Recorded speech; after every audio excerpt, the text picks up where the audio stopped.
Good evening. I'm calling the Hawaii Kai Neighborhood Board meeting to order. My name is Roberta Mayer. I'm the chair of the neighborhood board, and I'm going to be asking our board members to introduce themselves. We have half of our board that's participating online. The majority are here. Herb, could you please start? Good evening, everybody. My name's Herb Schreiner. I'm in Subdistrict 6, which is Malka at the skate park. Good evening, everybody. I'm Joe Brilliant at large, although I live in the Mariners Cove area. Good evening, Elijah Lee, Subdistrict 5. I'm Greg Knutson at large. This gentleman to my right is Jeffrey Jones. He's from the Neighborhood Commission office and is our assistant tonight. Ilse? Ilse Silvercutt, Subdistrict 1, West Marina. Joseph Pugh, Subdistrict 7, Kalama Valley. Lisa Bishop at large. Would our board members who are online please introduce themselves in any order? Hello, everyone. I'm Chelsea Che, and I'm at large, but however, I live in District 7. Good evening, everyone. Paige Alton, Subdistrict 11, Portlock Road and Mauna Lua Triangle, Kokokai. Aloha, everyone. Samuel Wolf, Subdistrict 4, the Hahaione Condo Towers. Hi, I'm Dixon Park, at large.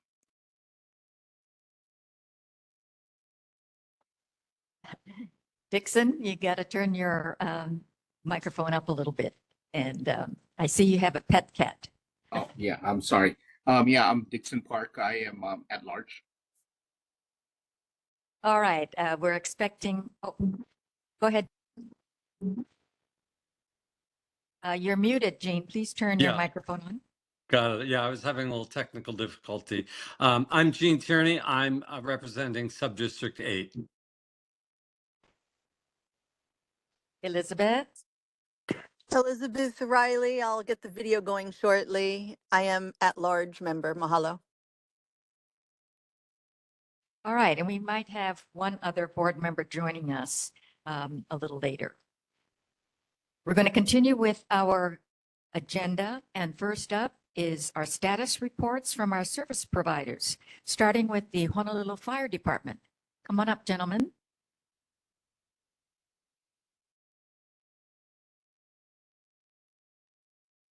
Evening board. Hello, Mike Ako. My name is Austin Kino with Hawaii Kai Station 34 with October's statistics in regards to fire.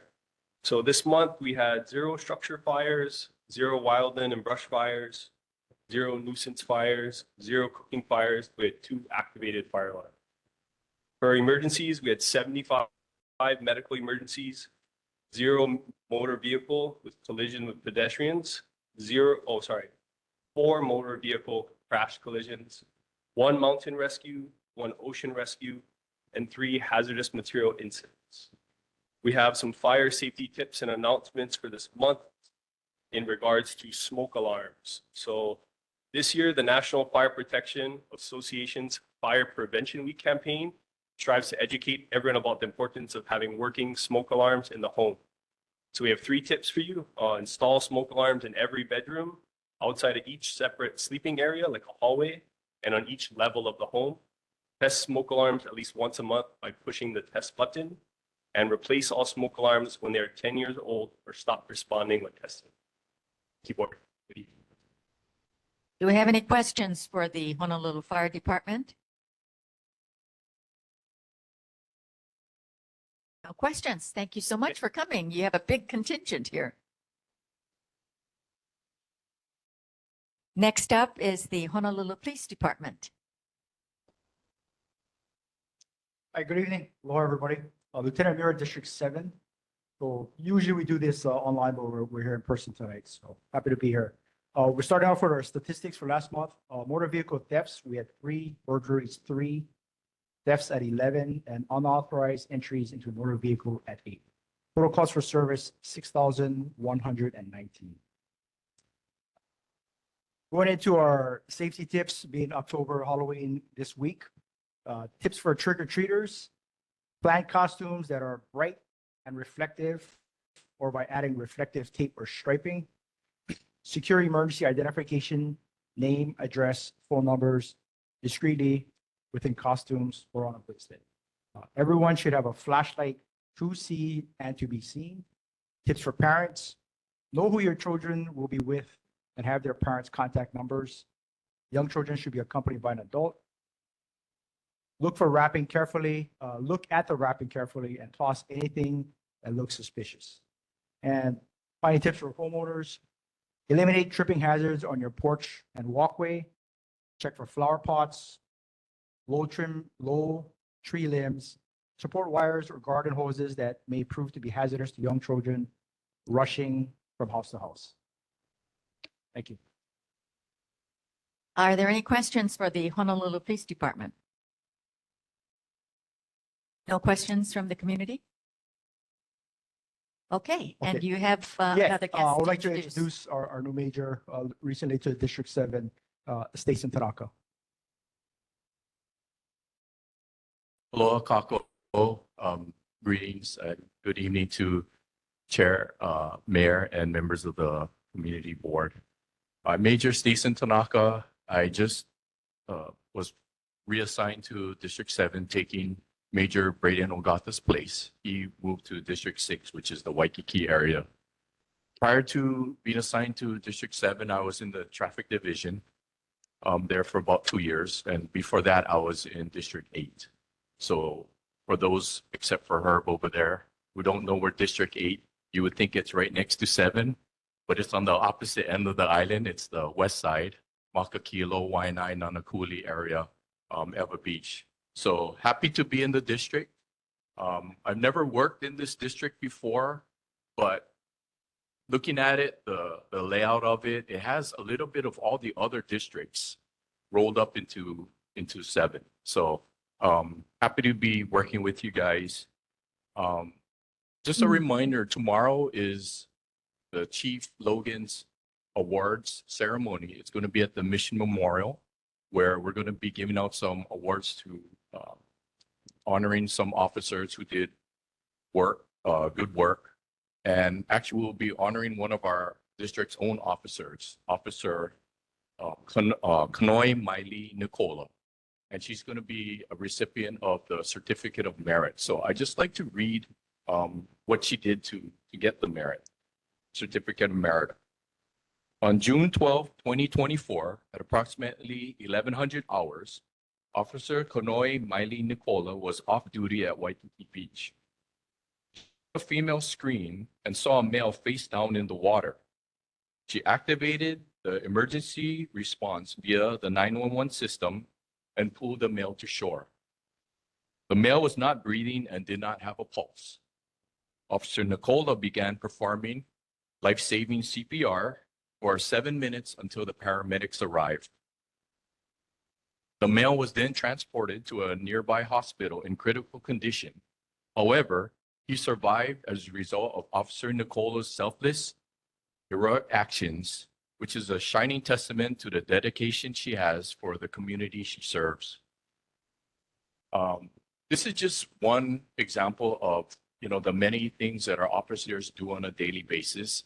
And I told my officers tonight is that I wish I could give every one of them the Certificate of Merit for what they do on a daily basis.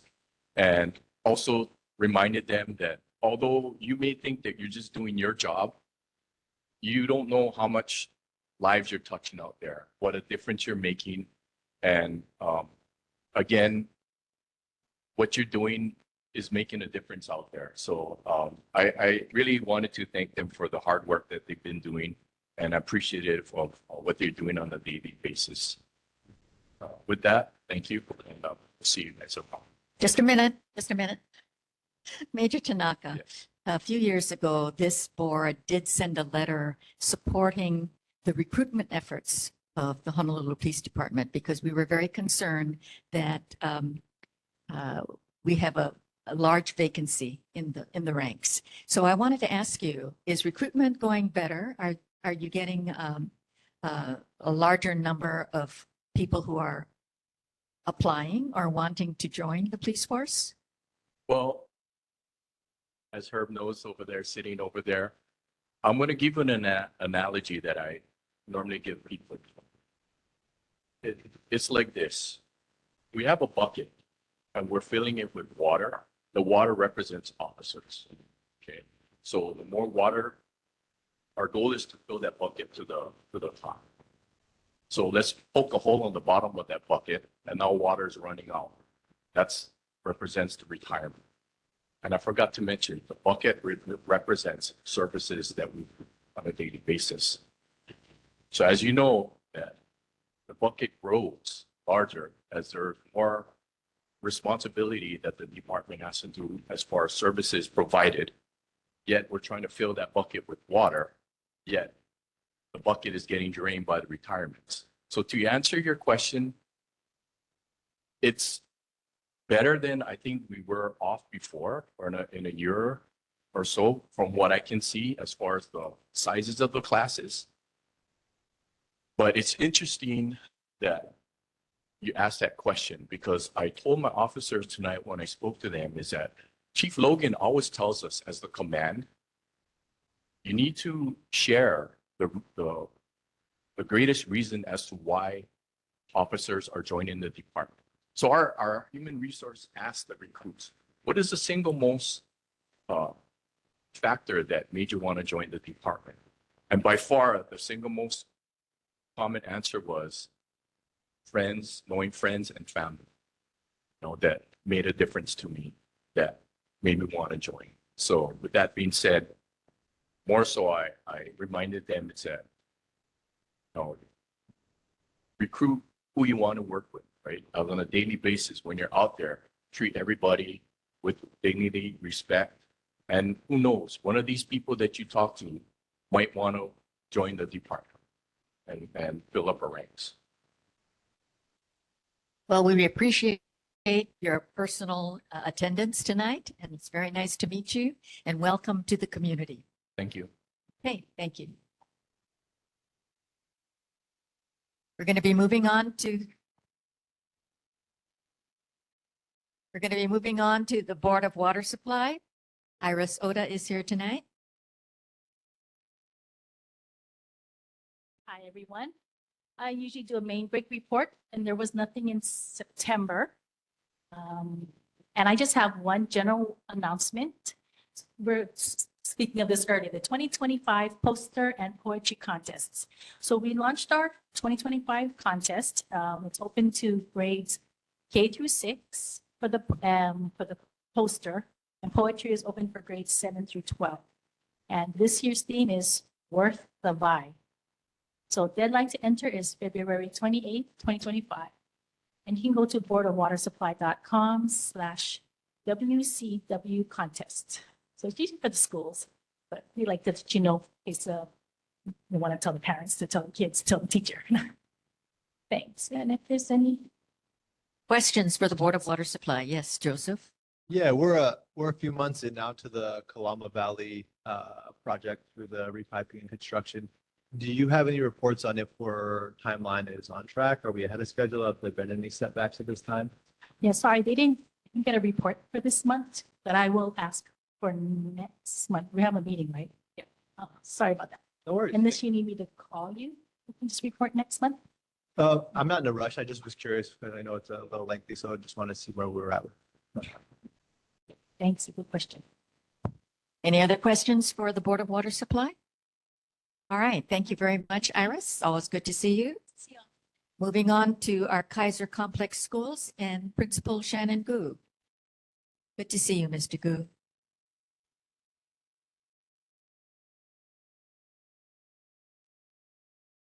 Good evening to the board. Good to see you. There's some updates for our Kaiser Complex of Schools, and it is playoff season for football, high school football. And so congratulations to the Kalaheo Mustangs, who secured 4th seed, who will be challenging our own Kaiser Cougars, who are the #1 seed. They're going to be challenging on Saturday at Cougar Stadium at 6 p.m. So come and check it out. It's an exciting season. Just want to say hats off to Coach Tim Seaman, who's been coaching out there, giving of his service. Basically, his whole life, he's been out there, and he's just produced so many young students who have gone on to do great things. So not just on the football field, but off the field. All right. Last week was homecoming week, or a couple weeks ago, and so I just want to thank the community for their support. Currently, right now, Kaiser High School's hosting 300 students from Hokkaido in the Sapporo area and 14 staff members. And it's an intercultural and technological high school, and it's an exchange program. And yesterday, October 28th, Congressman Ed Case presented to the school at Kaiser High School books from the Library of Congress. So it was a nice ceremony. Also present was Senator Chris Lee. Our big Hawaii Kai Lions holiday parade is coming up on November 30th, and our own Principal Justin Mew was named the parade marshal. So a big honor, probably the biggest honor in Hawaii Kai. So I'd like to congratulate him, and everyone come out and check it out. All right, moving right along to New Valley Middle School. One of the big things that we like to do kindergarten all the way to 12th grade is hone that and nurture that heart of service. And so our kids really hone their compassion to be able to impact both the local community and the global community. And it just cranks up a couple of notches when they go to New Valley Middle School and then on to Kaiser High School. I want to mention Hahaione Elementary School. Our PTSA is having a couple of fundraisers. One is our massive rummage sale, which is going to be held right here in this cafeteria on Saturday, November 2nd. And then we have our PTSA fun run. And we ask for some donations. Also, Cocohead Elementary School Principal Kevin Diaz will be attending the National Blue Ribbon School Ceremony in Washington, D.C. on November 6th through the 9th. So we wish him safe travels, and he is honoring the excellence of Cocohead, but the entire Kaiser complex of schools. That's my report. Thank you, Board. Mr. Gu, these 300 students and 14 staff from Japan, are they spending a week or 2 days or? I believe it's a week, and so they'll be interacting with students. They were able to showcase some of their talents as well, a little bit of karate and dance. They're And, attending classes with some of our students. yeah, definitely shadowing, also doing homestay programs. Great. And I've heard some very positive things about the homecoming events last week. So Yeah, thanks. Their student activities coordinator up at Kaiser went door to door to make sure all the neighbors were okay with the parade route, and they were out and supporting it, and seemed like they had a good time as well. questions? Yes, Craig? Yeah, I was also interested in the student exchange program. How did they go about getting homestay arrangements? Is that something the school coordinated, or are there other organizations that are local organizations that help support this? Yeah, great question. And so to host 300 students, we need a little help. So we use third-party homestay companies to be able to find all of those things. And actually, they work directly with the Japanese school. And you say it's exchange, so are you sending you guys are sending 300 students to Japan? I believe so. I know we sent a small delegation in the past, but I believe they're planning for that in the future to send up more students and staff. Yeah. And is it through any kind of coordinated sister city arrangement, like I know we have with Hokkaido, Sapporo, but well, is it just something schools, how did that originate? That's really a massive program to be conducting on your own.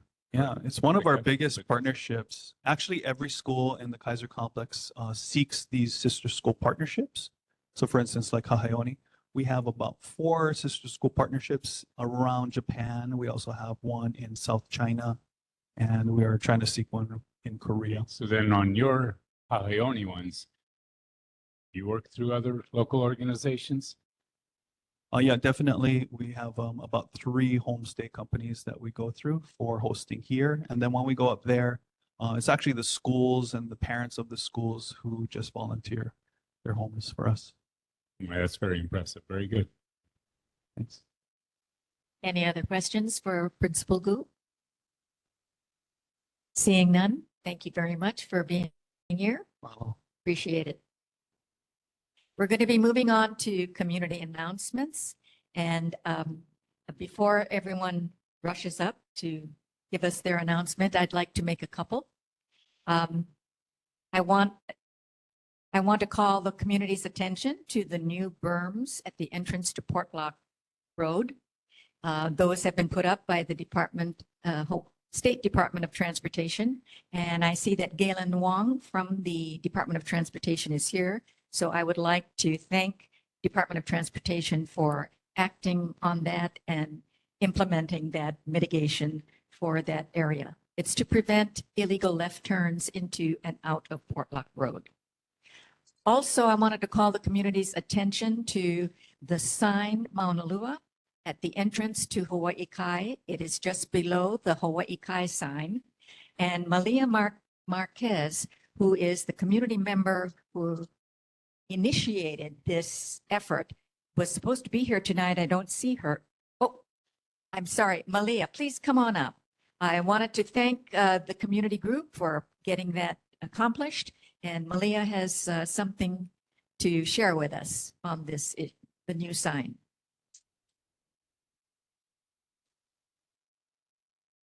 Aloha kākoa pau mai ka piina I ka lai hae ka la velo o le pua ano ai ki aloha. My name is Malia Lam Kawai Hoa Marquez, Mauna Loa resident, generational prior to Hawaii Kai being built. First and foremost, mahalo, Mayor Chair, for this unreal accomplishment. We started this process last November 28th, which is Hawaiian Independence Day from 1843. It is called Lapu'oko'a. And we will solidify this journey 1 year later on November 28th with a blessing at the sign. I have our uncle who is a kahu that will be coming for a short blessing about 9 a.m. November 28th, which is also Thanksgiving morning. I have Sister Robi Kahakalau and Bobby Madro from Mauna Lua Band who will also be accompanying. The way this process went about was starting to figure out whose aina we need permission to propose this sign of Mauna Lua being our original place name of this aina. And so going back and forth from the city to the state, to the city to the state, and a lot of dead end turns, and the board voted unanimously, which was an unreal help, but nobody wanted to really tackle on that project. And I found out it was actually the Hawaii Kai Mariners Community Association, and that board is President Charlie Hunter. I got in touch with him and he met with me at the sign and he was all for it. And I told him our plans to raise money through the Lahui to get our contractors in who could help for free of charge. And he took it upon himself and the board paid for the sign. They, I didn't really have any kind of design implement. I just wanted the name somewhere and he just took it full throttle and it just, to our surprise, he texted the morning before last month and said it's going up tomorrow. So I figured I'd get down there to watch it and it was already up by 8:30 in the morning. There was a huge, very, not as stunning, but very big and kind of faded out whole island of a rainbow, which went right across the entire sign. And it was just beautiful. We took pictures and so I figured it makes 1 year perfectly on November 28th to pa'a or to solidify our Mauna Lua sign and to get our original place names back where they belong. And not taking away from the names that are created, but to hold, some people have asked me what's so important of our Hawaiian place names, and it allows the original people and our kupuna to still be here with us that have the Hawaiian blood. And it's just an honor to remember those who came before us and were sustainable and lived in a Hawaii that was so long ago, but we continued to try our best to preserve what little we have left and sustain our islands for our future. So mahalo nui, and I invite you all on November 28th at 9 a.m. at the sign for a beautiful community event. And just, yes, it is Thanksgiving. Yes, it is Lapu'oko'a, but to give thanks every day for a place where we live. So, mahalo. Thank you, Malia, for spearheading this effort. And thank you very much to the Hawaii Kai Marina Board for their help in getting this accomplished. It's a beautiful sign. Oh, we do have a hand up, Natalie Iwasa online. Go ahead, Natalie. Thank you. Good evening, Chair, board members, Natalie Wasa, representing Cyclone Hawaii. Just wanted to remind the board, you heard Mr. Gu say that the Lions Club Parade is coming up Saturday, November 30th. And Cyclone Hawaii will be in the parade. We'll be having a bike contest, bike decorating contest. So anybody who's interested in joining us, please call me 808-395-3233, or my contact information is all over the internet. So thank you for allowing me to make that announcement. Sure thing. Paige, you have your hand up? Yes, I just had a question for Galen Wong. Have you guys done any have you guys gone and visually sat and watched to see if the speed hump and the new entrance and exit to Portlock Road, have you gone and seen if that has done any kind of impact, what kind of impact that's had on the traffic? Galen, are you able to respond to Paige's question?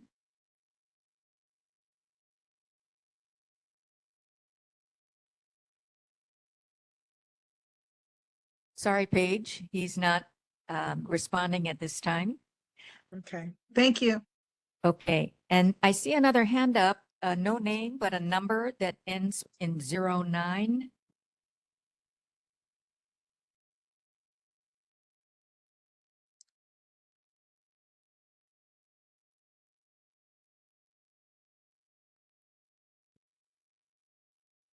All right, no response there, but I see another hand up, and this is Kane Ingoso. Go ahead.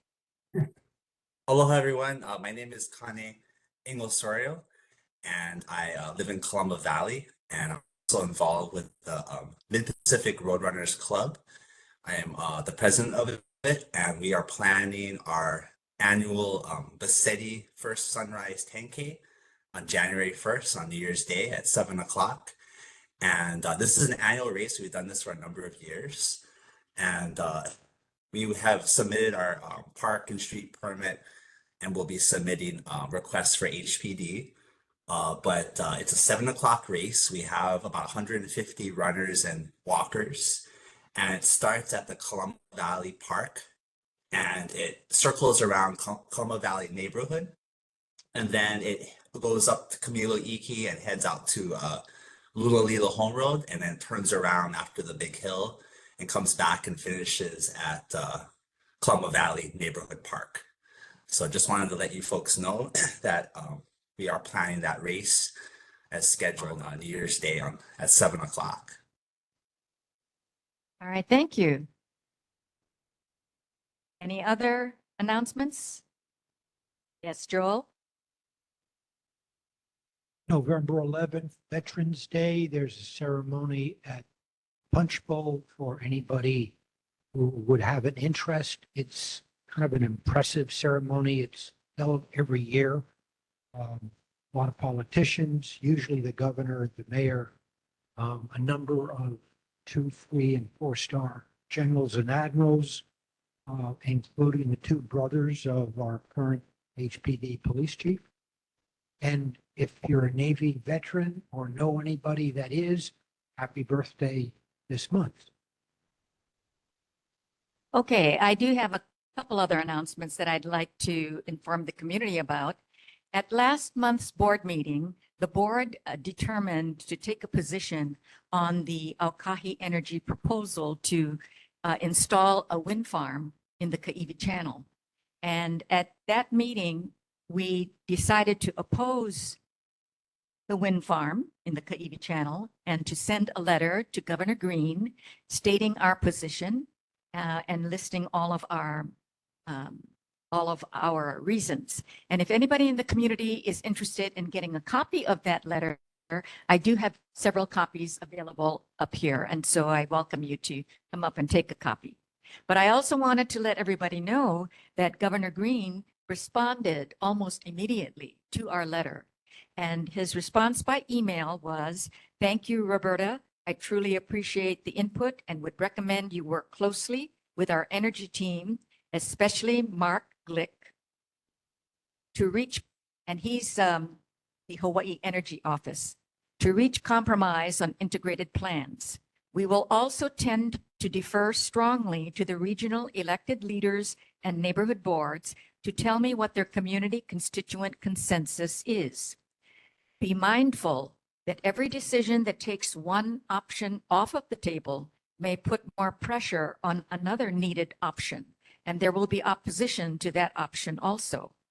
Our energy plan will include an array of solutions to make sure we have balance. Sincerely, Josh Green." So I thought that was very nice that he was able to respond to our letter in a very timely fashion.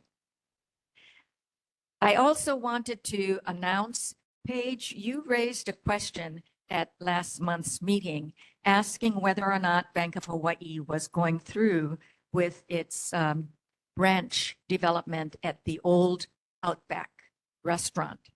And I did inquire, and the answer that I received back from Greg Nakai, who is the planner and senior associate on that project, he said, "I've checked with Bank of Hawaii, and they have replied that Bank of Hawaii has a lease in place for the scratch kitchen space, and they are continuing to work through the planning and permitting requirements." So that evidently is a project that is still going through, Paige. If you have any other question about that. Thank you. Okay. Real quick, in the name of Yes, Joseph. projects, and not to go down the rabbit hole on the Nextdoor app, but is there any update on the theater and what might be taking over that space? Or is there a way we can inquire? Not yet. I did inquire, but there evidently is a new manager of Coca Marina Center. And I have not received a response yet on whether or not they have plans for the cinema space at Coca Marina Shopping Center. I'll keep on it. Sure. Any other community announcements? Yes, come on up.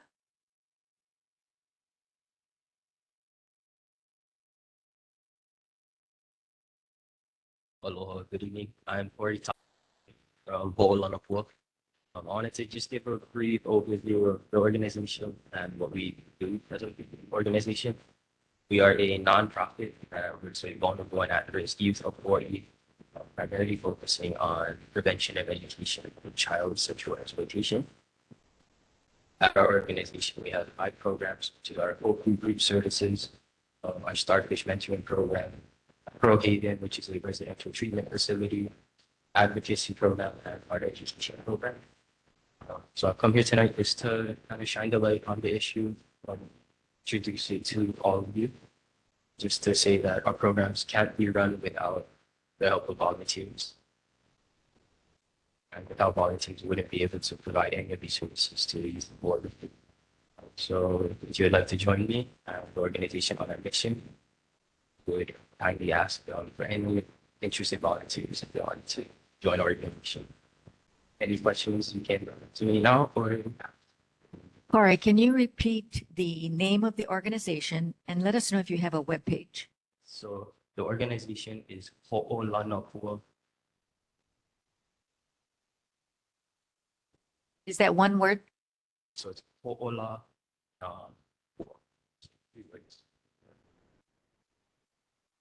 You have a webpage? Yes, so it is our name, ho'olonopua.org. Okay, thank you. Any questions for Corey? All right, thank you very much for coming and sharing that information. Appreciate it. Okay, moving on to the rest of our agenda is, are there any public generated issues? These are issues that are not on our agenda, but the public would like to bring to our attention in case there is a future, if the board wants to take action in the future. Come on up.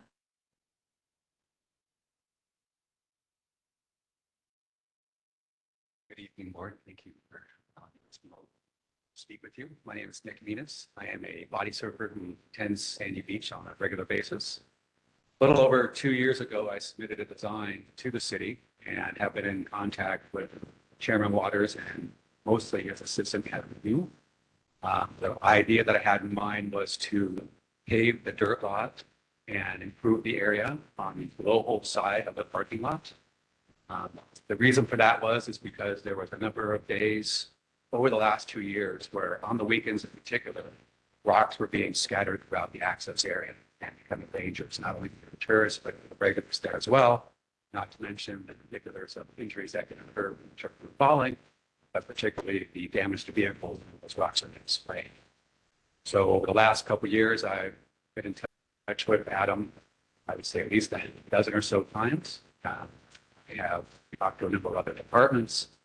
We have submitted questions and requests for those rocks to be cleared, which we've done on a semi-regular basis, although I was informed recently that they do not have the time to do it on a monthly basis as they had hoped. But as it is, the project seems to have gotten to a point where without this board's consideration, approval, and recommendation, this project may not be done for the expiration of the 3-year period. Now, my design was forwarded, it was funded, and it was added to a list of projects.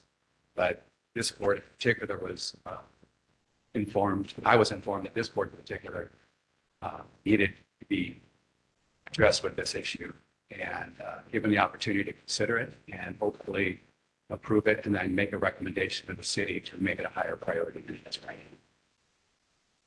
now. Any questions? Can you describe again where at Sandy Beach this? This is the global side of the park. Okay. Your first entrance as you're coming along the coast down from Phnom Penh. On the full end, it is a half paved lot. The other half is a dirt lot, which is used as a parking lot. But in particular, a lot of activity on weekends, which I do not attend because of the activity, has turned into sort of a party area, in particular vehicles with large trucks. They tend to do donuts in the dirt lot, spraying these rocks everywhere. So that come Monday, when I return with a lot of our regulars, we find the lot covered in rocks, making it excessively difficult for walking across, as well as whatever it does to tires. We have seen damage to tires, we have seen damage to cars, we have seen people trip and fall. And hopefully with the funding that's been put in place, we can get this lot paved, we can get it lined, we can have special spaces for handicap as well as emergency vehicles. We can have vegetation re-implemented, regrown to show that this is a nice park, a nice area, not just half a lot that's been there and underdeveloped. And you're saying that city funds have been set aside to do this? There's $300,000 that I'm aware of that have been set aside for this project.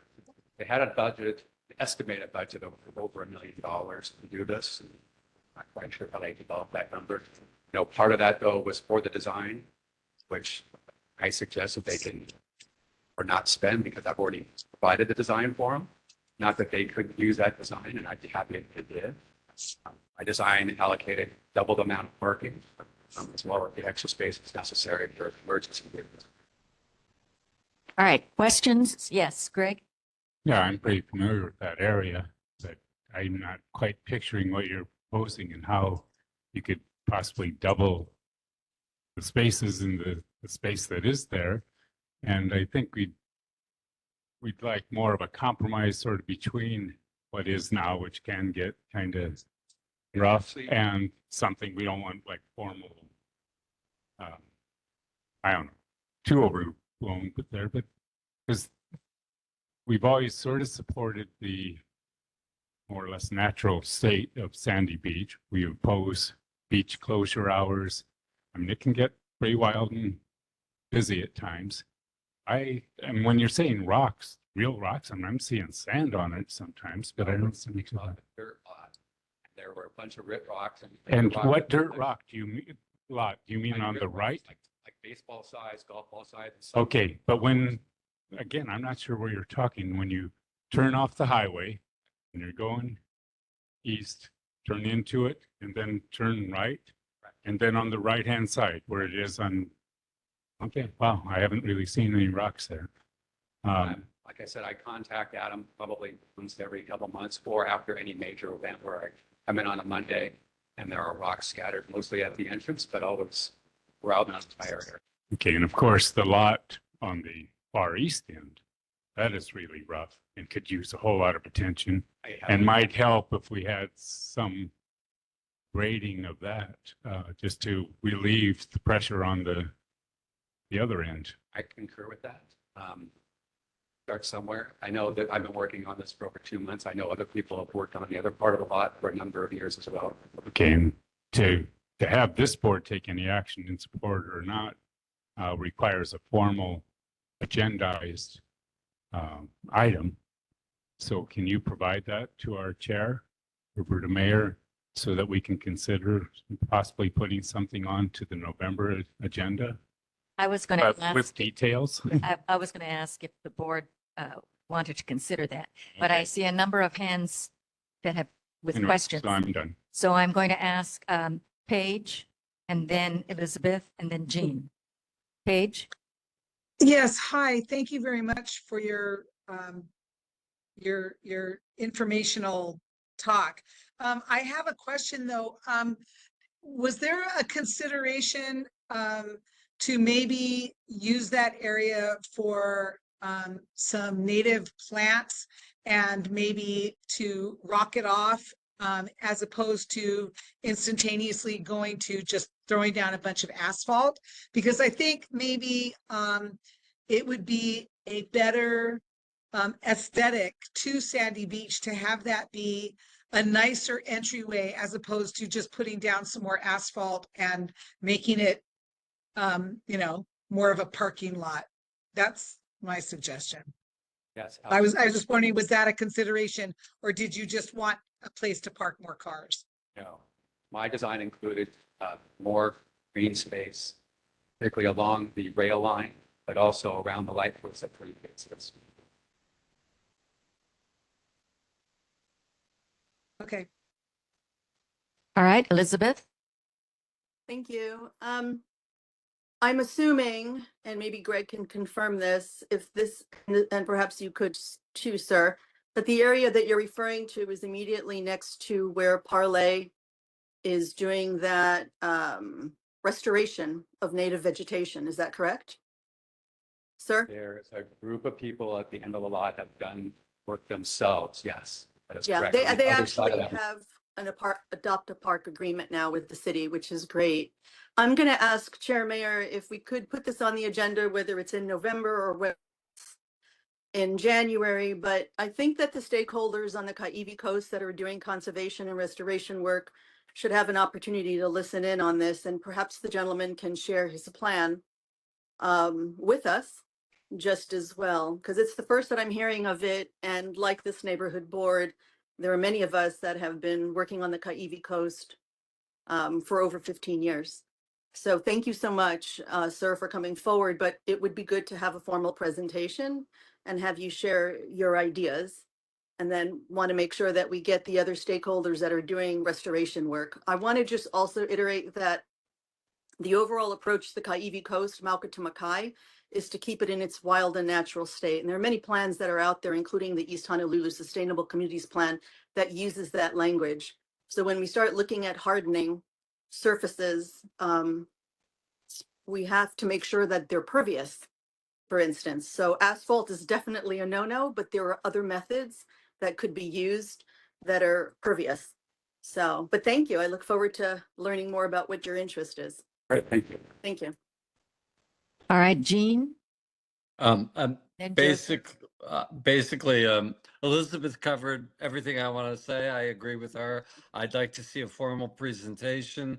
I'd like to see the proposal that you put together some graphics, some images so that I understand better exactly what we're talking about. And I would also reemphasize what Elizabeth said about hardening surfaces. Not something we really should be doing on the coast at all. So thank you for coming forward, and I look forward to a presentation next month. Joseph? Yeah, sorry, I'm second guessing what I was gonna say, simply because this past weekend, just an observation, they had a bodyboarding competition there. And so all those spots were used. And then people also decided to park in the grass of the park and along the entire stretch of the road. So I think I have no thoughts or opinions yet on what to do with that space.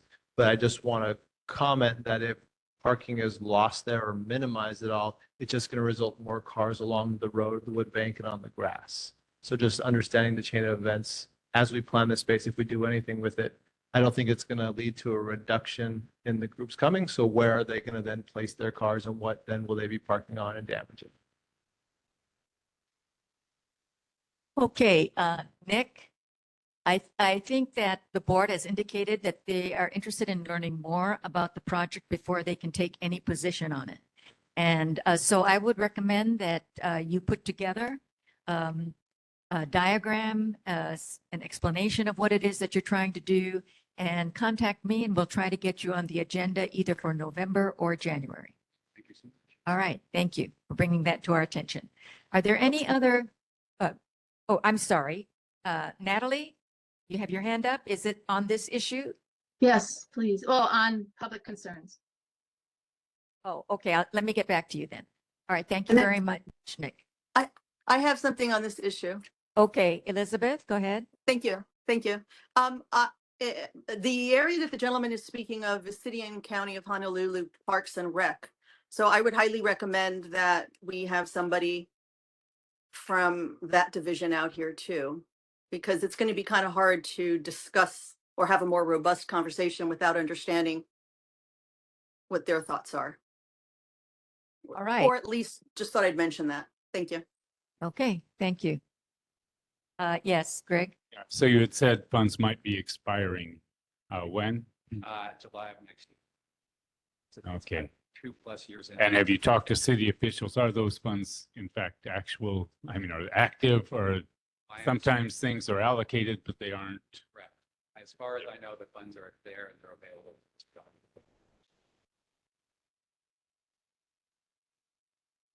Okay, Natalie, did you have something that you wanted to share with the board?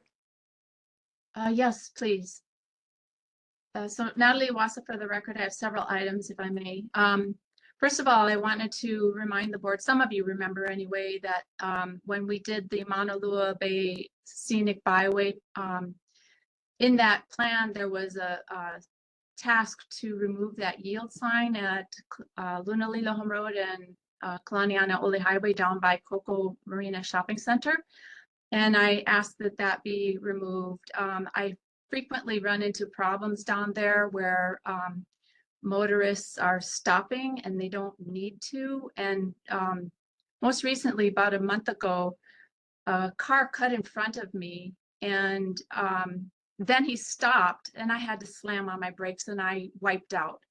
So I just ask that you folks look into that. I don't know if the state DOT guy is still there, but then I also ask motorists to be really careful around bicyclists. The second thing I wanted to mention is, I think this came before the board, but there's a special management area permit that is coming up for a kind of a big home on Kalaniana Ole Highway. My understanding is that it would encroach on the right of way for the beach right by where the marina recently hardened the beach. They're right by where the marina exits into the ocean. And so I think that resolution is 24-257. It's a council resolution. And it should be coming up, I believe, on the November council meeting. If it's not on the full council meeting, it will likely be on a committee meeting first and then the council. But just wanted to alert the council members on that because I know a lot of you feel the same way I do, that we shouldn't be encroaching on our public beaches that way. Third thing was the Sunshine Law. There's a resolution currently before the Neighborhood Commission office. They had a meeting, I think it was last night. Yeah, last night. And I thoroughly support the Sunshine Law. I think it's very important.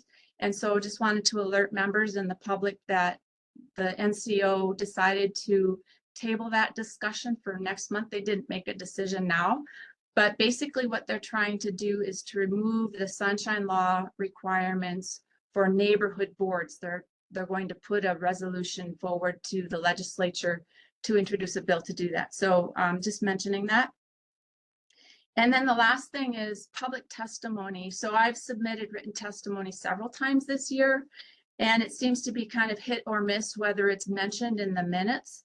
And I think that's, you know, it's not just because of me. I think it's really important for the public to feel confident that if they take the time to submit testimony, that it will be not only read into the record as far as who submitted and the position, but also that testimony should be posted somewhere. And the one that I couldn't find was one that I submitted in May regarding the wind turbines.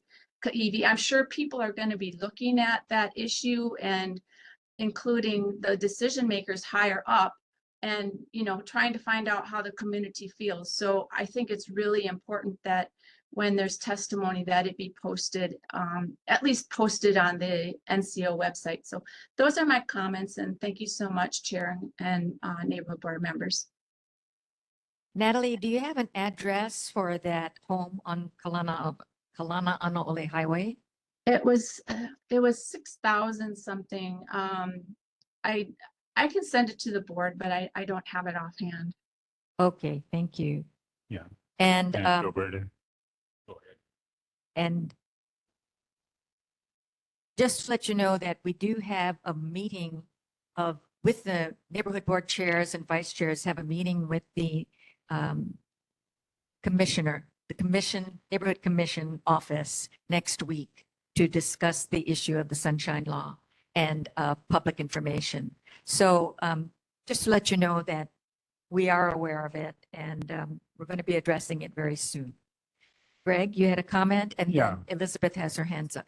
The house on Klein Anaole had made a presentation to this board many, many months ago, more than a year, I would think. So it kind of went dormant, but it has resurfaced recently. There is a environmental impact statement that has more detail on it. I still haven't seen any work start on it, but there did seem to be some things that were questionable, but it did already go through this stage of presenting to the board. We were more concerned about visibility and height limits, and they were talking about peaked roofs versus flat roofs and trying to convince us that a peaked roof was supposed to be offering more visibility than a flat roof, but I didn't buy it. But there was something on the beach side too that did maybe limit that. But as far as Natalie had said, beach access, I'm not sure where beach access would necessarily be affected, but it would be perhaps some encroachment. Elizabeth? Yes, thank you. I was concerned about the very thing Greg was speaking about, and many months ago, I called the Department of Planning and Permitting, and I had asked about that residency and why there was no mention of the beach encroachment at the time in which they did the presentation to the neighborhood board. And the response at that time from the Department of Planning and Permitting, and I'll have to go look and see who I spoke with, they had told me that at the time of the presentation, it didn't come up because it wasn't an issue, but that it since came up and that it wasn't by much. And I says, but by how much is it encroaching? So it's not blocking access. It's just more of a lateral thing that it's encroaching closer towards the ocean. And the city person I spoke with said that they didn't see such an issue because that particular configuration of that lot was very odd. And it's right off Kalani Anaole, and it doesn't allow the homeowner to do much of anything else. So I had said, but there was a residency there that was well within the footprint and certainly did not encroach on the ocean. Why would we be allowing, if only by a few feet, And he didn't really have an answer to that, other than saying that it's not uncommon given the unique configuration of the lot. At that time, he didn't have the actual how much encroachment, but perhaps what Natalie was referring to might actually show that. But yes, they did come before the neighborhood board and they did present. They just never mentioned that. I'll see if I could find out exactly how much and I'll share that with Chair Mayor. Okay, But if thank this you. meeting is in November, I don't know if we'll have a chance to weigh in on it or not, but okay, thank you. All right. Any other public generated issues? Then we're going to be moving on to our presentations. And the first presentation tonight is an update on Cocoa Crater Stables. Our presenters were supposed to be Kim Hollinsworth and Dita Holyfield. I do see Dita online, but I don't see Kim Hollinsworth. So Dita, I'm here. If you are ready, Dita is the Director of the Department of Enterprise Services. Good evening, Chair. Sorry. Oh, I'm sorry, Dita. You have another community issue that you want to bring to our attention? Okay, could you come on up? Dita, could you just hold just for a moment, please? Aloha. My name is Sherry Hauser. I'm a current employee of the Hilton Hawaiian Village for the last 18 years. As you probably have known, the Hilton Hawaiian Village has been on strike. Today marks 36 days. We've been on strike since the 24th. The Hilton Hawaiian Village is a Unite Here Local 5 union, so we are a unionized property. It's hard work, you know, we're walking back and forth, chanting, singing. You know, we're in financial disparity at 36 days, but we come together in solidarity. Hilton Hawaiian Village, just for reference, is no longer owned by the Hilton family. They are owned and operated by Park Hotel and Resorts. Park is a mainland real estate investment company that has 41 different premium brand hotels in the US market, and they answer to shareholders. So Park took advantages of us during COVID by cutting our staff, guest services, the perks and amenities, cuts that affected our workload in all departments. It jeopardized the safety of our working environment. Every day, thousands of us hospitality workers struggle to get ahead and can't provide the same level of service that our guests deserve, they pay for. We've had permanent layoffs. We're overworked, understaffed, and, you know, undervalued. We're asking our community, our friends, relatives, not to cross our picket line, don't take jobs while we are in this labor dispute. We also have our own, you know, kind of like a strike fund where we're hoping for any type of donations. You know, 36 days is struggling and it's getting hard on our funds. So if anyone wanted to donate to our hardship fund, we'd greatly appreciate it. And we greatly appreciate the support of the community not to cross our picket lines. Thank you. Could I have your name again, please? My name is Sherry Hauser. Thank you. Yes. Any questions for Sherry? All right. Thank you for coming and sharing that information, Sherry. Okay, back to our agenda presentation. I believe I did see Kim Hollinsworth online. So Kim and Dita Holyfield. Kim is the owner, instructor, and trainer of Aloha Riding Stables, and Dita Holyfield is the director of the Department of Enterprise Services. So Kim, I'll ask you to share first what's happening at, give us an update on what's happening at Cocoa Crater Stables. Hi, everyone. Sorry I couldn't be there in person. I am sick. I hope I don't have COVID. We have been just sort of holding strong, waiting for this city to come in, and they're deciding what to do with tearing down the building and the materials. So I will turn it over to Dita and let her explain to you a little bit more about what's going on. Mahalo, Chair. Thank you so much for the time that you spent with me today to introduce me to the board. Also, Vice Chair Knudsen, and a howdy to Herb over there. It's good to see you on the table. It's an honor today to be a part of this.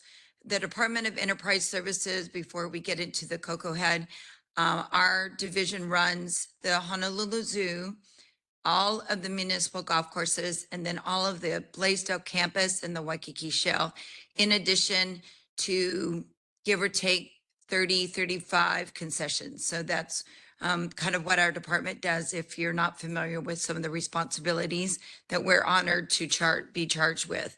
So where we're sitting with the Cocoa Head stables currently is that there are some needed repairs and assistance that Aloha Riding is going to be using on this with the city.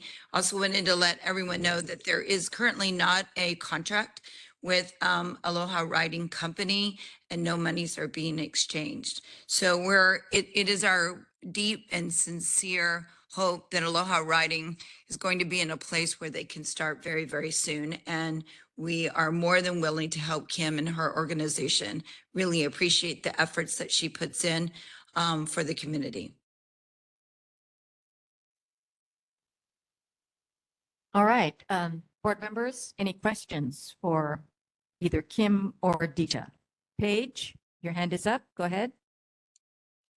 Hi, Kim. Thank you for coming in and letting us know what's going on over there. And Dita, thank you so much. You got a lot on your plate at Enterprise Services, and I just want to say thank you for all you do over there. So I have a couple of questions. The first one is maybe you could, first of all, thank you for what you have done. Enterprise Services has done so far for the stables. There's a lot more that needs to be done. Hopefully we can, get going on that real soon. I know that I spend a lot of time out there, and I know that it needs all the help that it can get right now from the community, and especially the monies that Enterprise Services has and the state has for them. Could you maybe explain a little bit? I'm a little confused about the money that was allotted for the stables, and then it was going to be split off and used for a water line for the botanical gardens too. I think I'm confused about that, but if you can explain it, that would be great. Kim, you want to take this, or do you want me to? All I can say to it is that we were told that we were going to get one amount, and that was like the 300,000. And then we were told at another meeting that I had with the mayor that we're going to get 450,000. And that was with the city redoing the stables, and so just so you know, the contract hasn't started like Dita stated, and that we've both been working with the city to sort of make this right, because the former concessionaire had removed quite a bit more than there was allotted. And so for me to come in and to open my business to the public and do what I do and be able to run this facility, we have to create gates and stalls. And I've done as much as I can do with my budget, and we're keeping, the horses going, and that's kind of it. Other than that, we're waiting for the city. So I've been told, once I was think it was 300,000, once it was 400 and 450. The water line, I was told that money couldn't be allotted to the stables because it has to be something that's going to last 25 years. And that I guess building out the stables isn't going to last 25 years, which I quite don't understand, because that stables has been there for 50 years. It's just the upkeep that is lacked in the buildings. And that's why there's two buildings left that are condemned. So we're waiting for the city to tear those out. But the water line came kind of in amongst this because the money got kind of rerouted from the Sandy Beach water line to the gardens, which includes the stables. And then I was just told by the mayor at a meeting with him at the Oahu Club, he handed me his phone and said there was 450,000 that was allotted, as well as we were told at the town hall meeting that there was over 400,000 that they had found that would actually better suit the stables, so that there was more room to do more with it, like rebuilding the fences and adding in the sprinklers that we're taking out and the water lines. So I'm not exactly sure, and that would be probably best. That's what I know. So I'll, turn it over to Dita. If she knows any more, she can add to that. Thank you, Kim. Thank you, Paige, for your questions. It's a little bit convoluted and complex. The botanical gardens are with DPR, the Department of Parks and Recreation. So you have a whole nother division that's also in the middle. And as you know, the properties are side by side and share a lot of different aspects of the environment. So we are working on the plans. We have been out there, as Herb reported, I believe, in the last neighborhood board meeting, and we are just trying to work through DDC, the design and construction, and also working with some of our environmental consultants and specialists. So I appreciate everyone's patience. It is a priority, and it's a big priority to Mayor. He's made a large commitment to Kim and believes in her. So I know that I can come back in the next board. Chair Mayor, if you would be so kind to invite me back, and I'll try to address some of your questions a little bit deeper, Paige, for you personally. Well, is there anything, as a community, is there anything we can do to help either get the ball rolling or to help, in support? Because we all can sit around and say, yes, we support Kim, and we do. We as a board have supported Aloha riding lessons and the Cocoa Head stables for, years. But is there anything we can do as a community, as a board, to maybe help move this along further? Is there a letter to write or a phone call to make or something? I think you're doing it right now. This is a matter of public record and a public forum. I will take your support and your passion back to the mayor as well. Currently, because there are some things that are dangerous and not safe, it would be, I would love to get a whole bunch of Marines and all of us, and we just run up there and we start cleaning it up and doing some of the things that Kim needs. But there are, some really serious issues that are up there, and we want to worry about everyone's health and safety. So, but Okay. I will come back to you, Paige, and Thank and- you. Yeah, and I will make sure Mayor knows of your support. Thank you. Thank you so much. Okay, Ilse and then Herb. I got a question here. So there is no contract. Was there a contract there before? Were there riding lessons there after you moved into the stables? And how many horses are there? Is there enough water for these horses? And how, if there's no contract and no money exchanged, can Aloha Riding Stables stay there during the time until it's fixed? Is there any insurance questions, for example, any liability involved? I can answer most of those. So I have 12 horses that are there. They're all my school horses. We did move in. We didn't expect to move into the facility the way that it was left. Sadly, it was left in sort of not the conditions that the contract was written for us to be able to go in and have horses boarded there and do lessons and everything that we are contracted for. So there's sort of a gray area, like Dita said, there's like numerous areas with the city that has to go through. So we're doing what we need to do to keep the horses fed, which, we're trying to do just like what local needs are and not, too much of anything there, because we do have one building that is falling apart. Literally the last storm we had, there were sheet metal the size of cars rolling through the pastures. So I hope that addresses that. Again, it's like this super gray area. I was given one thing, told to move in on a right of entry to make it right, and then nothing's happened, and it's going on my second year. So I'm doing what I can do to keep my business going. Of course, it's not growing, it's not thriving by any means. We're just doing what we do to keep the horses fed. With that said, the water that is there, we've had to actually pay for ourselves to have it pumped up to the barns from the gardens because it was cut out. So everything was cut out of the facility, and it was not supposed to be when we moved in. We've had to replace that ourselves with my own money. And so with that, we've used help from the community, volunteers, and we brought people in that have offered plumbing services and help that way. But again, we can't just have like the entire like military come in and do it as a workforce day as much as I would love to, because we're not officially open. However, I do have insurance on the facility. I have a bond with the city. I am licensed, I am insured. The property is insured in my name and my business. I'm still paying all of that. So is it a burden and pulling me down at times? Yes, absolutely. Because I was given a contract to go in there and be able to board horses, to run camps, to offer lessons, and to do this entire facility and blow it up and really make this a wonderful community asset as it is. And I was given less than half of what I was told would originally be there. So I'm making do with what I have, but I'm waiting for the city to come off of their part and get going with their funding and get the buildings torn down that have been condemned for years. Those buildings have been condemned, my understanding is like over 5 years.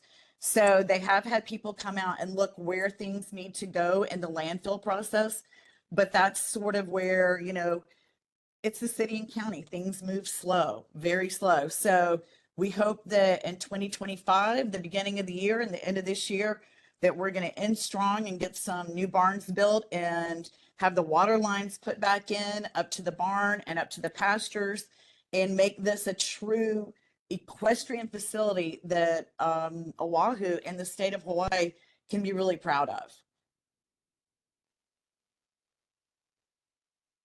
Okay, Herb? Hello.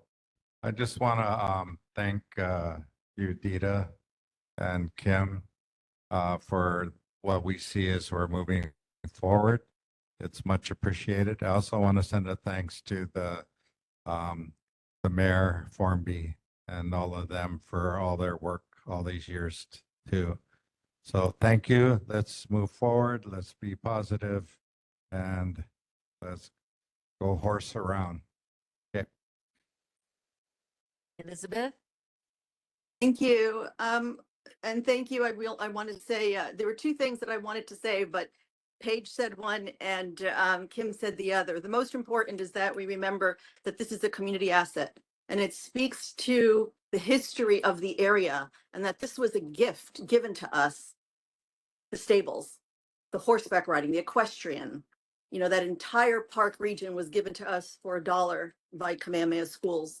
And so I appreciate Kim recognizing, though she's a private business, that it is a community asset. So when I think of the city, and I speak to Dita right now, and thank you so much for being here, please take back the message that as a community, we take pride in this community asset and we look forward to the improvements. That being said, this community has a great record of making things happen with public-private help.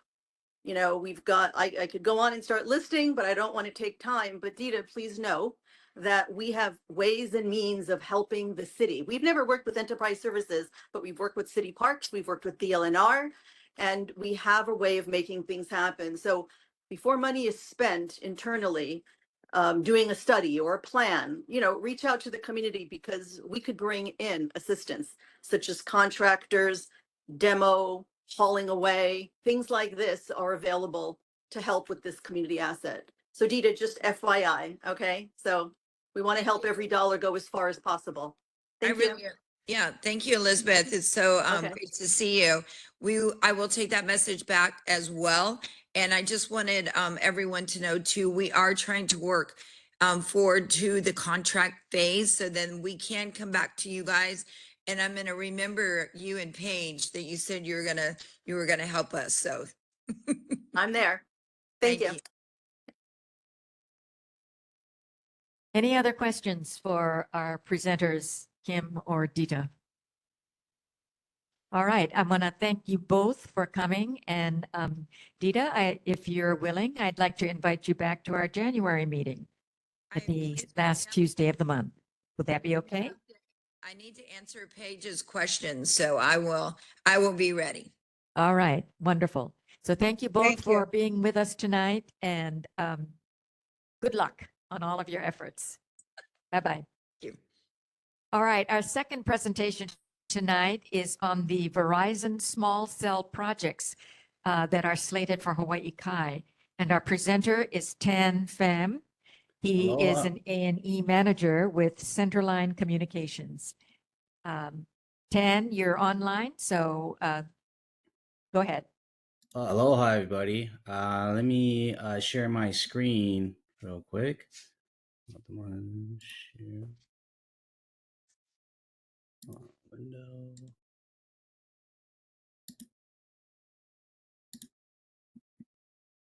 Hey, can everybody see my screen? Yes, we can. Okay, great. Thank you for allowing me time to present to the board. Greatly appreciate it. So I'm Tan. I'm from Centerline, presenting on behalf of Verizon. And on the right side of my screen here, there's these yellow pin drops where our proposed site locations are for small cells, 4G and 5G small cells. They are located in the area of Hawaii Kai. And I just want to present to you to show a few photo sims on what the small cells would look like. So on the left-hand side is our first site, Hawaii Kai SC, which is right here. If you need me to zoom in at all or stop, please let me know.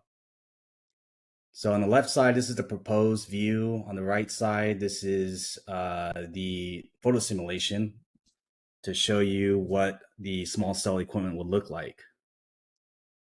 And the city wanted us to present to the board and get the board's feedback on the design type.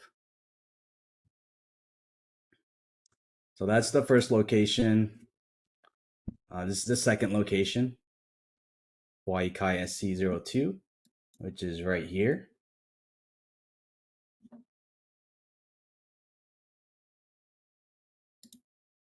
Okay, moving on to the third,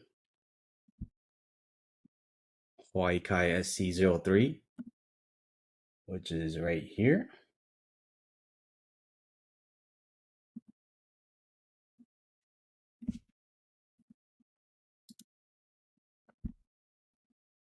Okay. Next one is Hawaii Kai SC05, which is up here.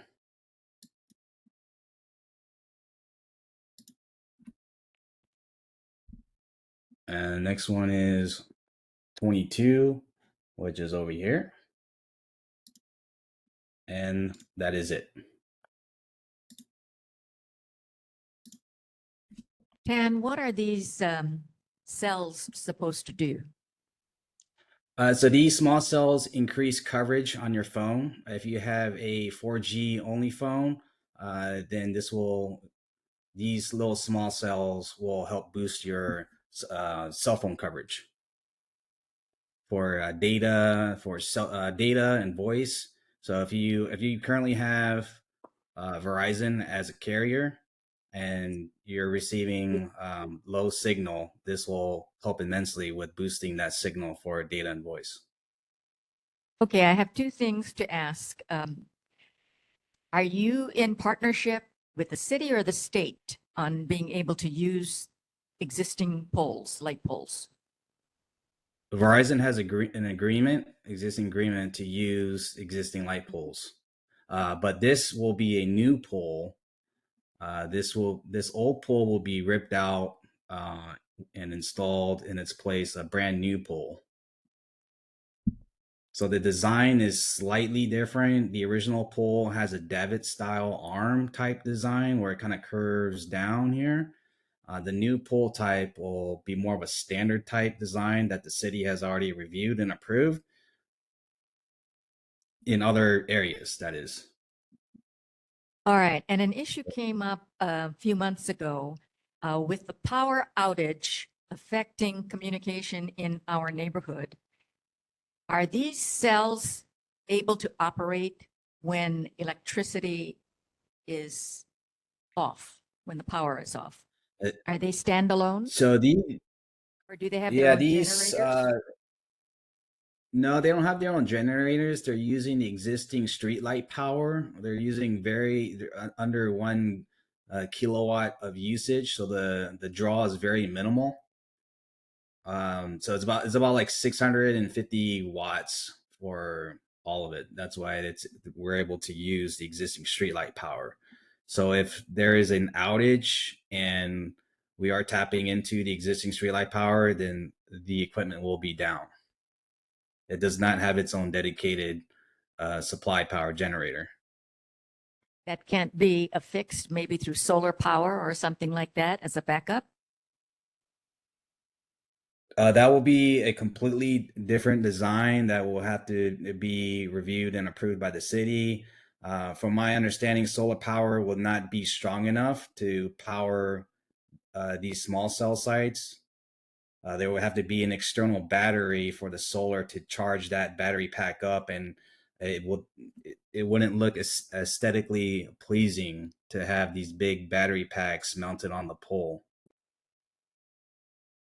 All right, questions for our presenter. Elizabeth, go ahead. Thank you. I want to share that in the previous administration, Caldwell, that's when the then city council with the mayor came up with this program where they would lease all of our streetlights through the island of Oahu. So this is the start of what was initiated and planned for with the last administration. Back then, when it was going through city council, I remember reading, and we can ask our councilman's rep to double check this for today's standard. Back then, it was $35 a pole, $35 a pole, but that the city would benefit once all the poles were rented. And it wasn't rented to just one provider, it would be multiple providers. So again, this is the look of something to come in the future. And I would like to ask our councilman's aide about finding out what that lease rent is. I'm curious about that. But then again, I'd like to touch on what Chair Mayor mentions, and it's not specifically for this presenter, but we should at some point take a look at how we compel our providers and cell company providers to have their own battery backup as opposed to feeding off the grid. Because the problem that Chair Mayor alluded to earlier is not going to go away. It's only going to continue. And it's a real safety concern, not having cellular service and being cut off.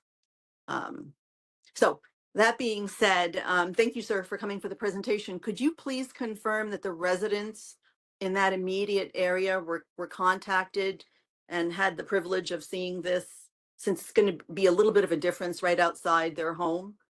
Just curious. Thank you. I would have to get back to you on that. I'm not sure if they were all contacted yet. We typically send out noticing on our wood poles to residents when we're about to go into construction. So we're still at the very early stages of getting the design approved with the city, and part of that approval is presenting this to the board. Yes, thank you. So I would recommend when you do send something, I mean, there's only so many doors you need to go to. You could mention that you were here at this neighborhood board meeting and you did present. But it would be nice if your company took that extra step. Thank you so much. Will do. Yep, thank you. All right, Jean, and then Greg. Hi, thank you for your presentation. I'm wondering, Verizon is one provider.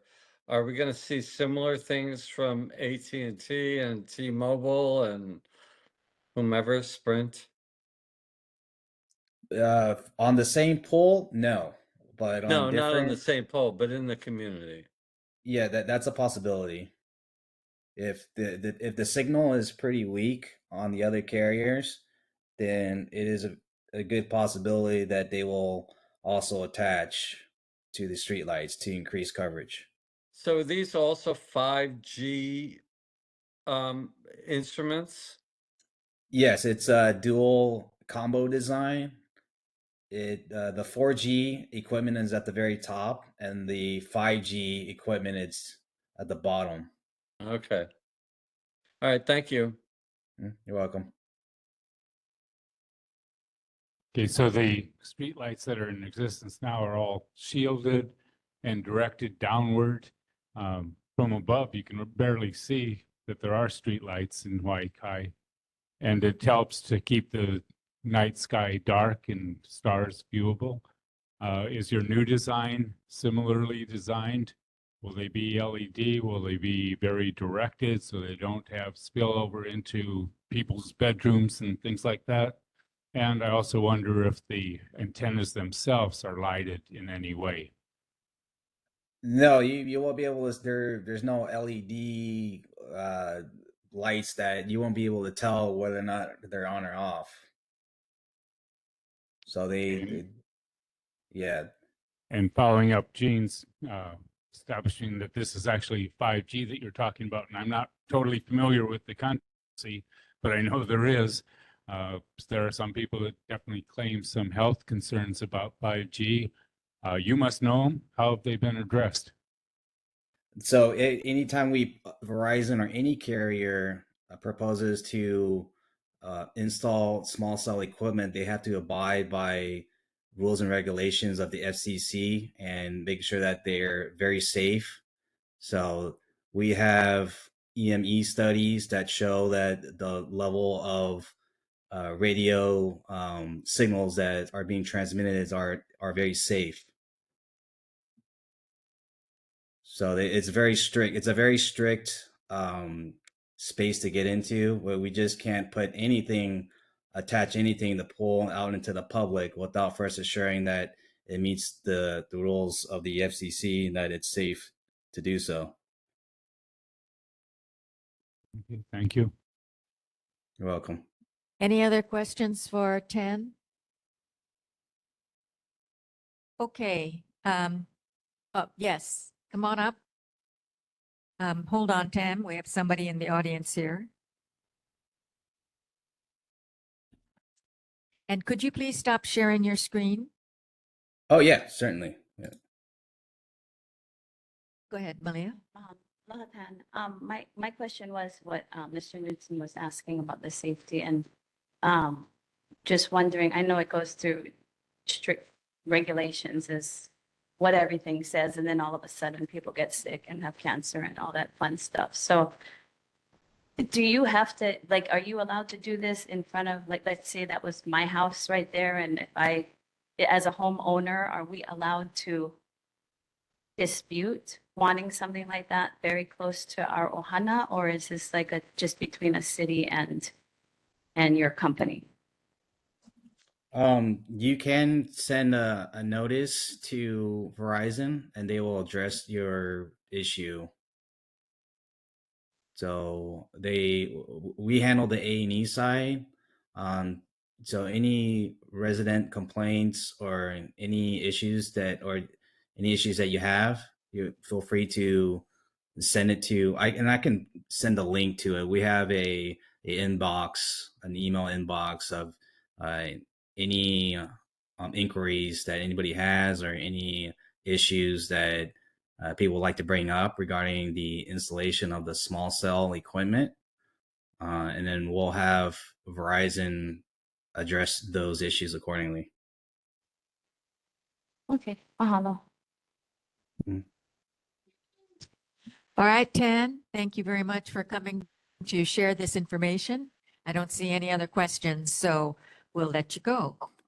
Thank you very much. So can I just get the board's feedback on the design? Well, I think that some of the feedback that you have had is to ensure that the light fixtures channel their lights downwards so as not to obscure the night lights, the stars. And, Okay. And to make sure that, you know, the cells are not harmful to the neighborhood. Okay, Joel, you have noted. something to add? Thanks for the photos and the description. My opinion is that the new design certainly looks a lot pleasing than the older design from an aesthetic thank you. standpoint. But I share at least some of the comments that solar capability is not that large nor that heavy, and streetlights on the mainland are being converted. Certainly streetlights and parking lot lighting is being converted to solar for a lot of good reasons. And that technology should be looked at by your company and all the other carriers. Thank you. Great. Thank you for your input. All right. Thank you very much, Tan, for sharing that information with us. Cool. We're going to be Thank you, going. everybody. Okay, we're going to be going on to our officials' reports, but before that, a member of our audience had to leave, but did leave an issue with us, a specific community concern. So let me just read it into the record. She has a concern about Kalama Valley to Kealoha Street. She says that we need speed bumps on the street coming down from the upper valley. The speed is way over the speed limit and almost hits parked cars. We've had 2 accidents on Kealoha by Kealoha and Kalina Place. Is a new road being built by Coco Head going into Hawaii Kai Drive? I'm not sure quite where that is, but I don't think that there are any new roads being considered. I will call Rebecca and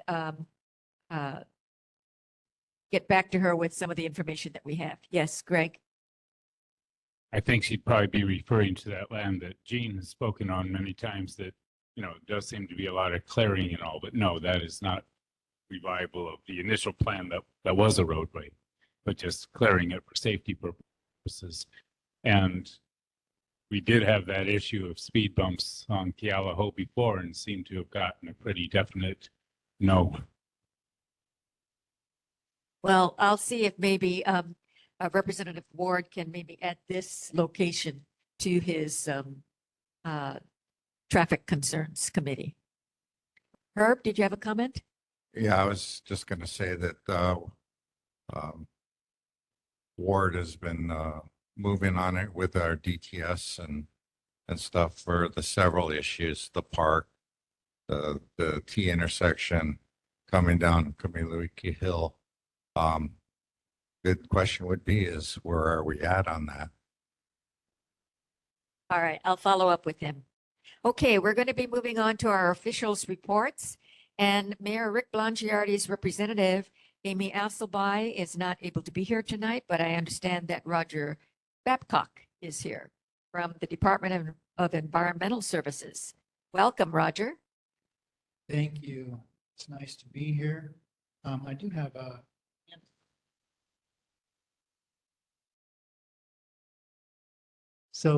good evening, Chair and board members. Roger Babcock. I'm Director of the Department of Environmental Services. We take care of wastewater and refuse for the city. First, I'll just go through some of the things. There is a new mayor's newsletter out. So a copy over there, and I think you folks get it emailed to you. There's some interesting updates in there on rail and a few other things that I won't go through. Also, I was made aware of some issues to follow up on from last month's meeting, but I think those were already answered. It's a question about the Coco Head stables, and you guys went over that in quite a bit of detail. And so that question appears to be answered as far as I can tell. So the other part that I wanted to mention as part of the mayor's report is the flyer that you have in front of you. And it's the subject of ENV's plans to increase the sewer fees that everybody pays. And so this was the subject of a press conference last week and some articles in the newspaper and things like that. And so as was stated then and is available on the city website, you can find out all this information, but wanted to just give a highlight of that and see if there's any questions that the board has for on this subject.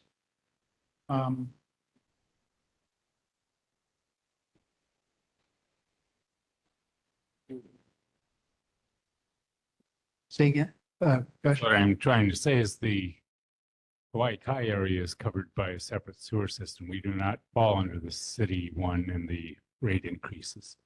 They have their own separate rate proposal. You're right. So I want,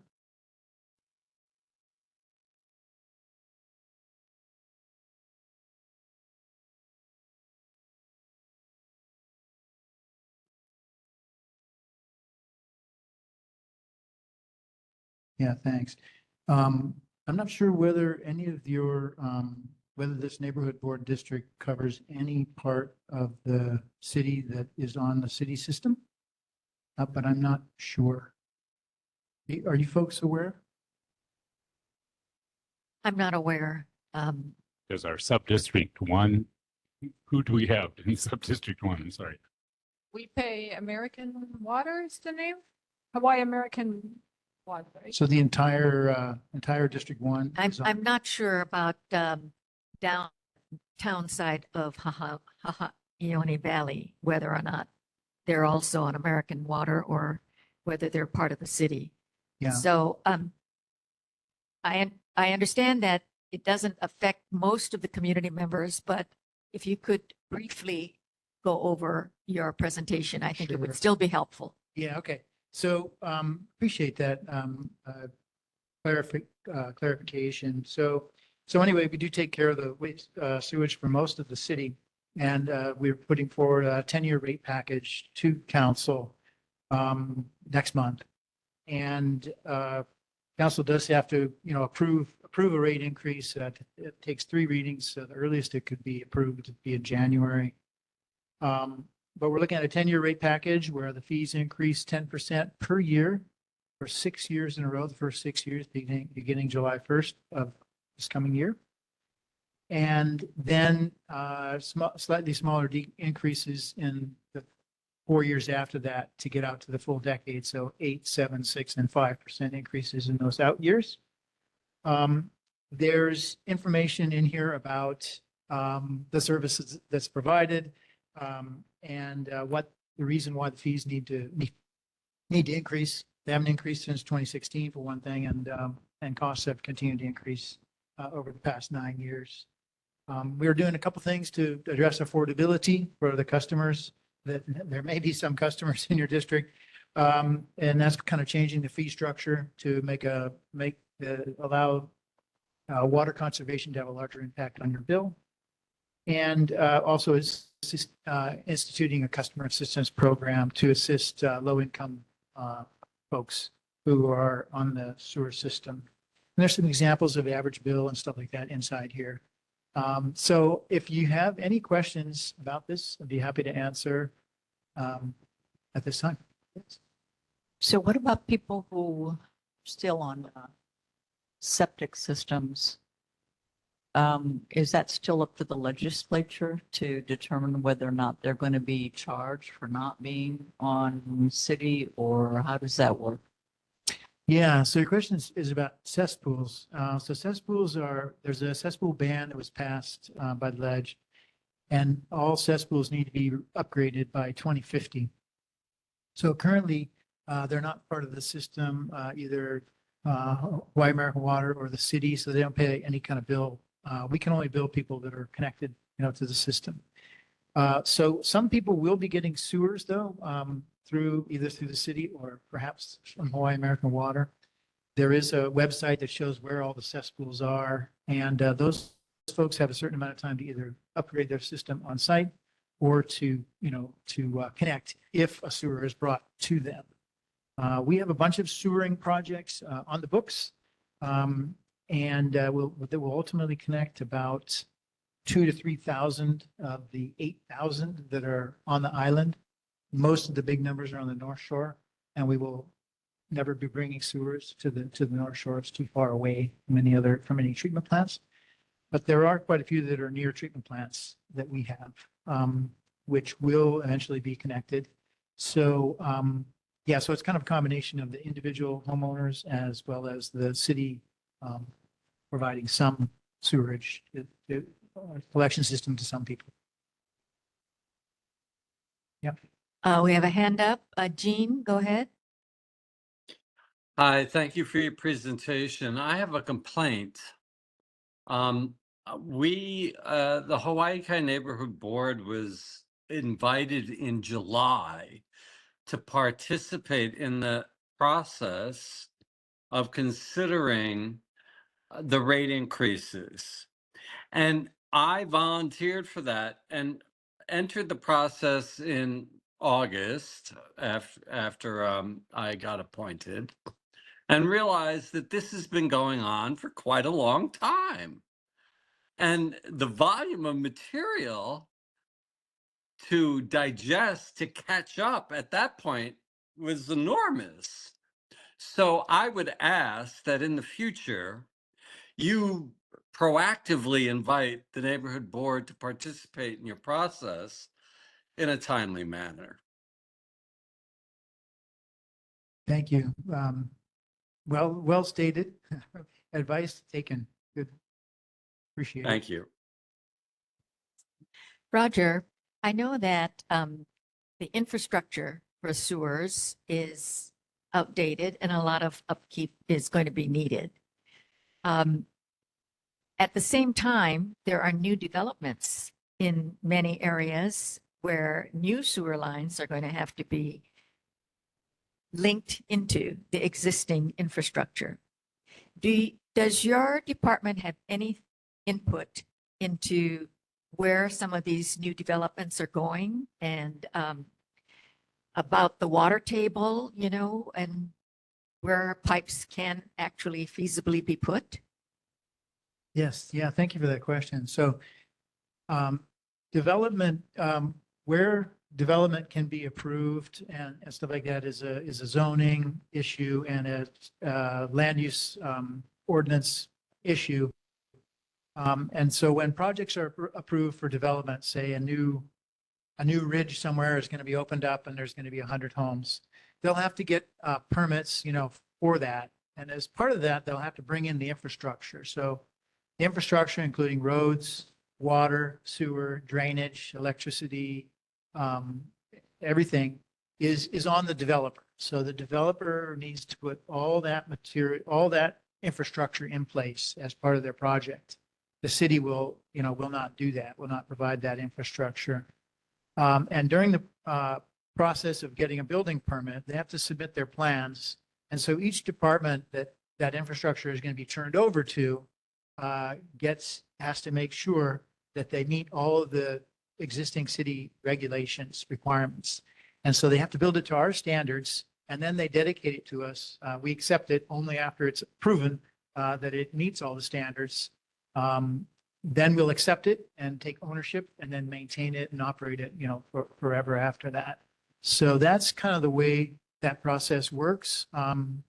The city isn't really going out and doing any development or providing infrastructure.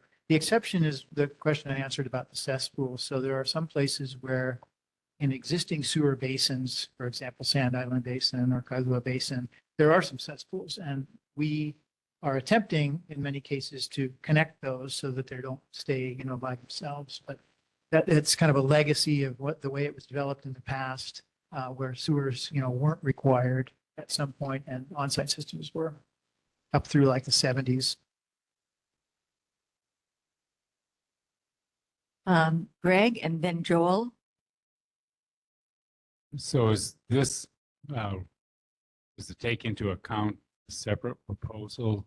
And I'm not sure if it currently falls under your department about having wastewater fees assessed and developing another department within the city, because that seemed to be pretty outrageously, you know, another tremendous cost increase. Another context relating to this area is that American Water, I believe their rate increase averages 11.2%. So this is considerably higher. You're basically doubling it in 10 years. And they're also under, because we've gone through this experience with Board of Water Supply, that they used what would have been a relatively standard just rate increase proposal to really pump up their administrative fees. So they went from bi-monthly to monthly And it used to be $7.50 every couple of months just for administrative, and currently it's like probably $15 every single month. So it's more than doubled over the years. But I mean, it just seems like it should take into account all those. If it doesn't affect Hawaii Kai, that's one thing, but there will probably be pressure, or maybe like, oh, we should have asked for more when American Water sees this. They had announced first, and it was a relatively modest increase without any increases over the last 10 years or so. So first, I guess that wastewater thing, what is the status of that? And does it currently fall under your jurisdiction? Yes, I believe you mean the stormwater. Stormwater, yes. Stormwater utility. So that is that is in a different department. I used to run that department, facility maintenance. So stormwater program is in DFM with roads and buildings and like stuff. So that proposal is currently, I guess, still in progress. It hasn't made it to an actual proposal yet to council to try and initiate that. So that's kind of a work in progress. The efforts of our efforts that we do is sewer. But we do work closely with Board of Water Supply, as you know, the bill, at least if you're on the city system, they are on the same bill. And Board of Water Supply does do our billing for us because the bill is based on water use partly. And so in terms of affordability, yes, that is considered. Most notably, so sewer, we issue our own debt. So we have municipal tax-free municipal bonds that we sell every year in order to fund our capital projects, capital program. And as part of that, we do have to get ratings. So it's kind of similar to, Hawaii American Water has to do that too. And they also have the Public Utilities Commission, they have to get their rates approved by. But as part of that, we have to demonstrate affordability to the rating agencies. And so we use EPA guidelines to assess that, and it can assess either water individually, sewer individually, or all water, together. And there are some criteria, and it's 4.5% of area median income. That is kind of the current standard for all sort of water combined, the water bill, utility bills together. So it's still affordable according to that criteria. Okay, so that's kind of why I framed it around that other stormwater proposal, because then there would be 3 separate components where people would be paying. And that I always feel is just basically unfair. We had flood watches over most of the island last few days and barely a drop of rain falling in Kalama Valley. So why would we pay based on permeable surfaces when we're not adding water to the wastewater system, where something like Manoa definitely is? But yeah, so there's something that just isn't equitable about that particular one. But anyway, that's another issue. Stormwater. Joel? Thanks for the report and some of the statistics. For the benefit of some of the board members who haven't been off the island for a while, I came from California about 6 or 7 years ago, disappointing that the water utilities there and other states that I've been in look only at the increase in charging and the increase in usage. But no one have I seen is doing anything to the reutilization of diverting gray water to reduce significantly over time the wastewater volume. And that would be design and permitting of filtering laundry, shower, sink water, and helping homeowners with a design and getting pre-approved permitting for those designs. And I don't know what the percentage savings would be, but it's got to be a little bit of impact to the $1.5 billion that you're going through. right now.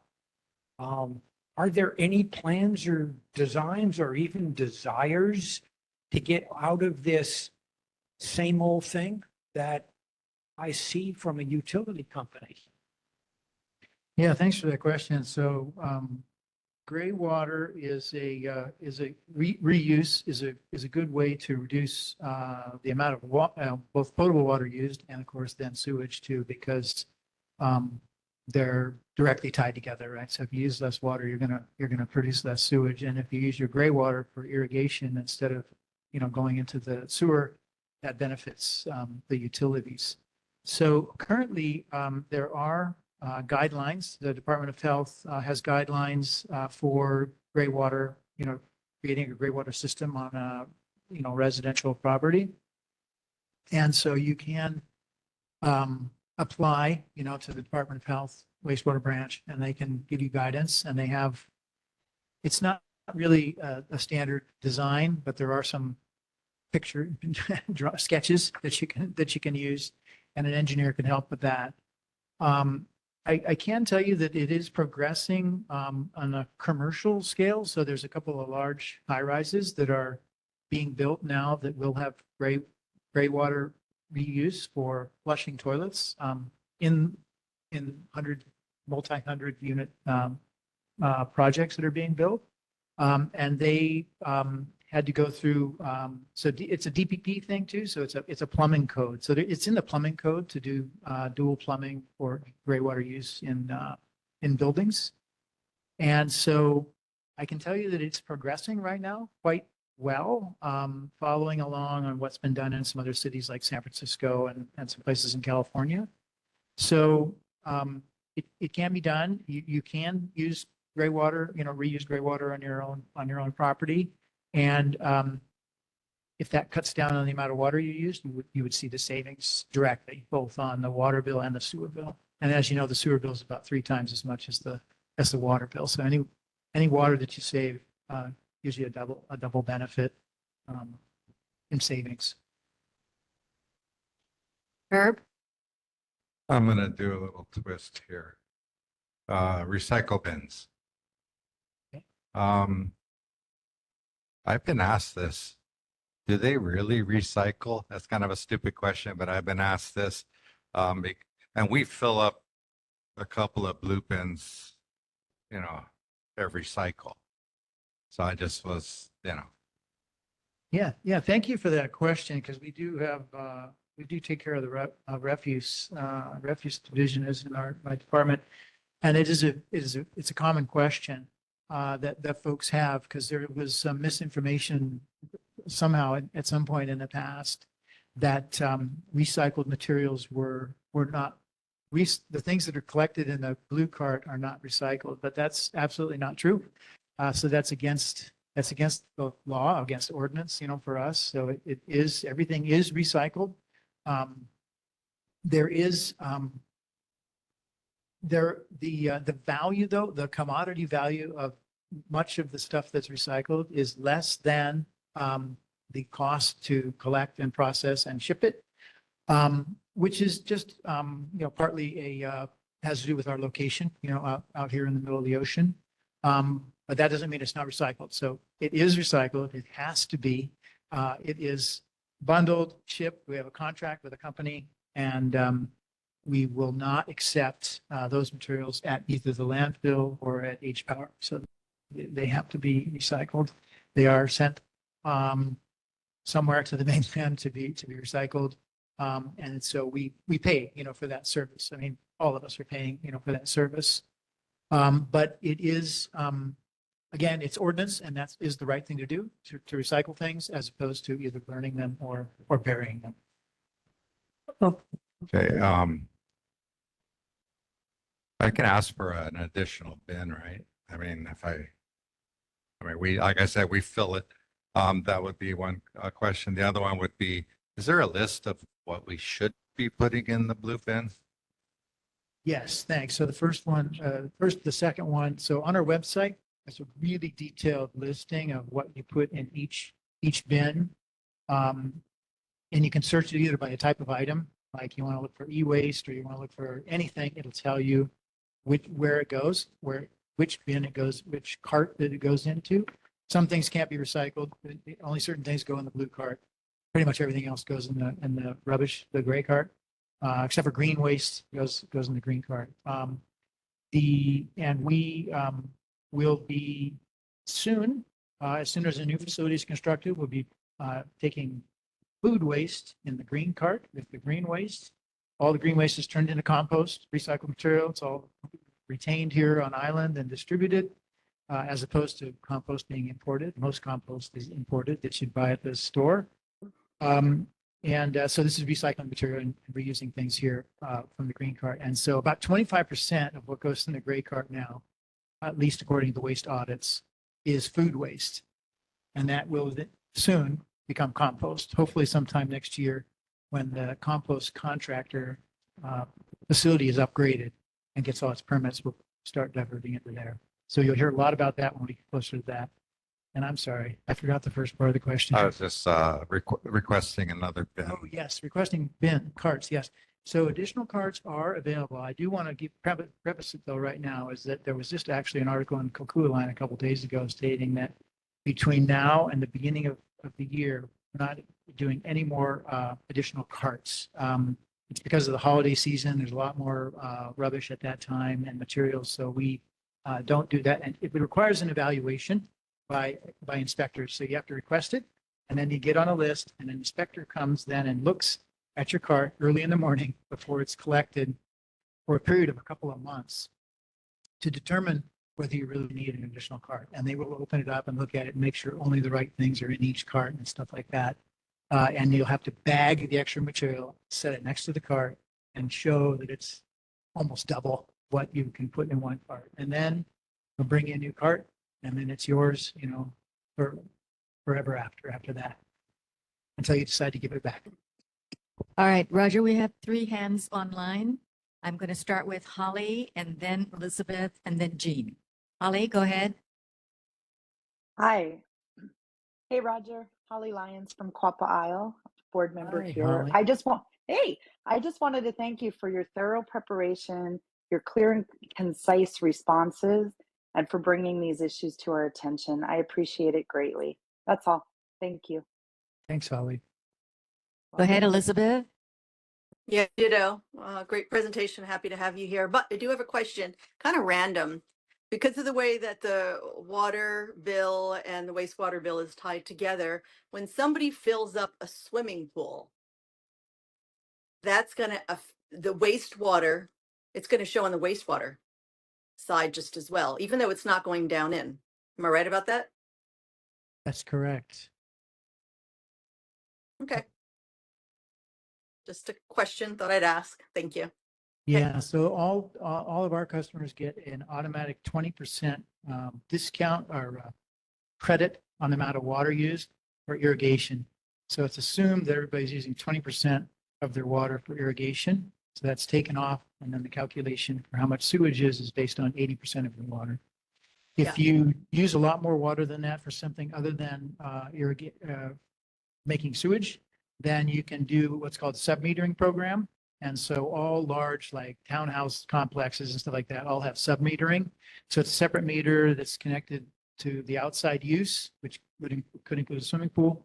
And then the owner on a monthly basis reads the meter, sends the information to the department, and the calculation is revised so that you only pay for, so you don't pay for that outside water use, because there would be some customers who are using 50% of the water outside. And so by putting in that meter, it is very cost effective for them to reduce their sewer bill. Does the sub-meter cost, and is it through the Board of Water Supply? So sub-meter is something that the owner would be responsible for putting in and operating and maintaining. So no one's going to provide it for you. But we do have hundreds of single-family homes that have sub-meters and hundreds of multifamily residential and projects like that have them. So it's a well-used program. So we could just go to your website and I could look it up and find it there, an application Absolutely. or whatever have you? Uh-huh. Yeah, so you could go to the website, and then if you have questions, you can call us and we'll help you. Thank you. Okay, Jean. I have a few things. First, Herb, stop drinking so much beer and you won't need another bin. Just kidding. Um, but to your point about recycled materials, you know, since China stopped accepting plastic waste because of the high level of contamination and mixed aspects of plastic waste, it seems to me that it makes more sense for us to send our plastic waste to H-Power and burn it. Do you have a comment on that? Well, currently, it's not permitted to take that waste. So that's intentional, that it should be recycled. Instead, it does create pollutants that are emitted. So I guess, there's not just a cost. So the cost is not really the factor with respect to recycling. Same with green waste, for example. It could burn. We could burn it cheaper than making compost.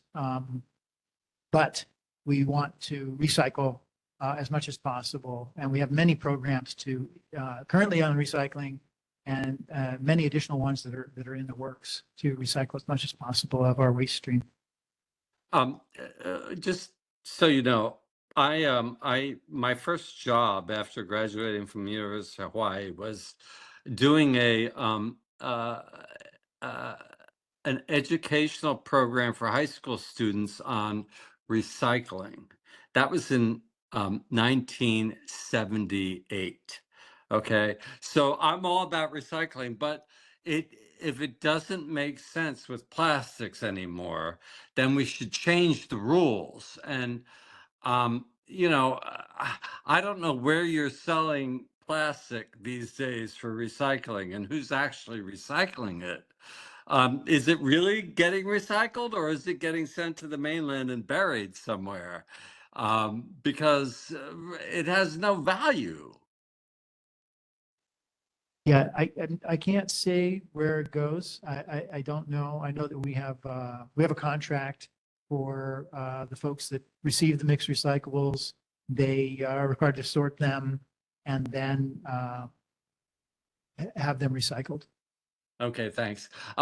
My final comment is related to something that was stated before, and that is, even though the work that you're doing right now on wastewater fees and stormwater fees doesn't necessarily directly affect Hawaii Kai, it does affect us all, because to the extent that these fees may help prevent more wastewater entering our ocean, it's affecting us all. So I support the work you're doing, and I hope it meets great success. Thank you. Lisa, did you have your hand up earlier? Okay, any other questions for Roger?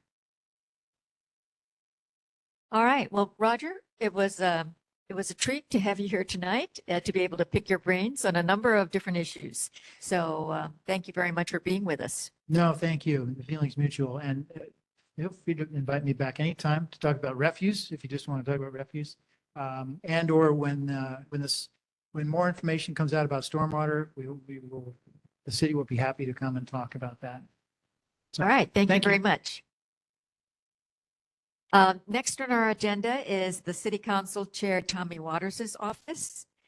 Do we have a representative from Tommy Waters' office? I don't see anybody. All right, so Governor Josh Green's representative. I had heard that Jordan Lowe had been assigned. Is Jordan with us tonight? Not here. Okay. Senator Stanley Chang's office. We do have someone from Senator Chang's office. Angie, go ahead.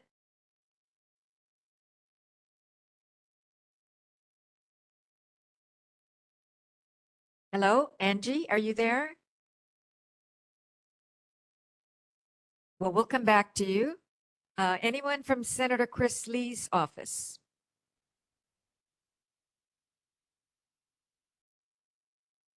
Okay, Representative Jean Ward's office. Everybody left us, I think. Anybody from Representative Mark Hasham's office? Or any of our congressional representatives? Okay, no one here tonight. Then we're going to go on to board business. And first on our agenda is an update on Ka'iviko Scenic Byway. Does anyone have anything to provide tonight? Yes, Ilse?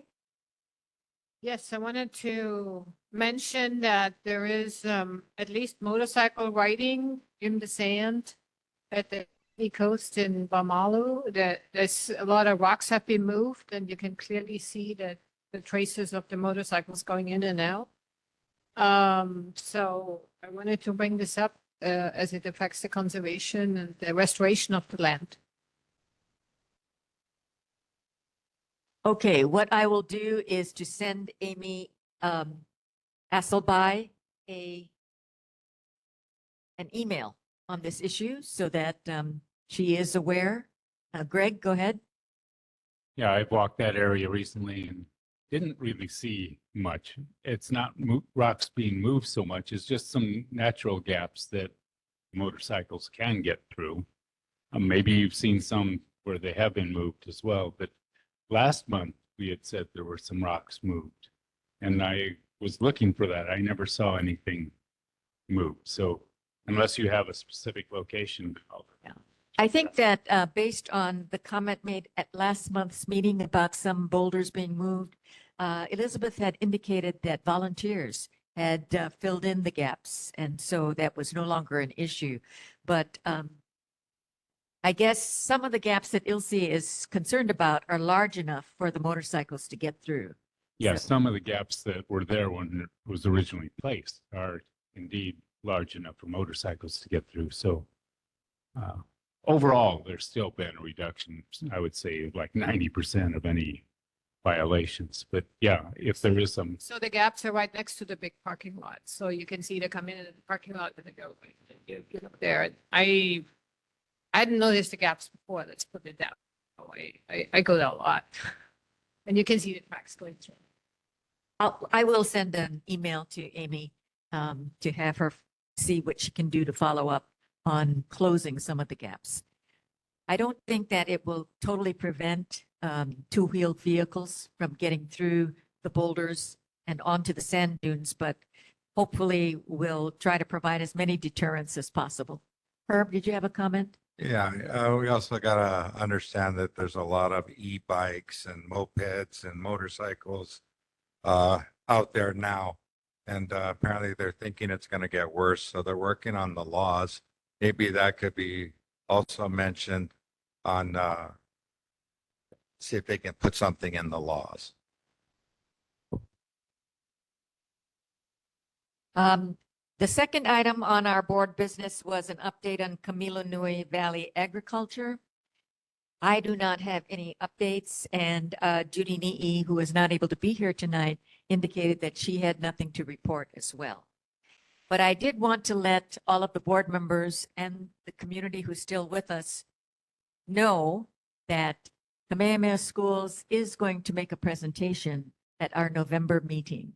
So I think that that will be a very important meeting for all of us to be present at. And so I will let Judy know as well that that is scheduled for our November meeting. An update on Kamehameha School's plans for all of their leasehold property in Hawaii Kai. Okay, moving on in our agenda, are there any board committees who have met during the interim and have any reports to share? I don't believe that there have been.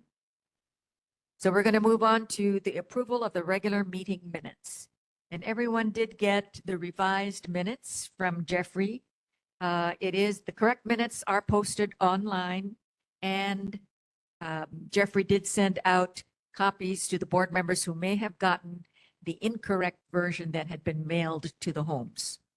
So are there any revisions to the minutes for September 24?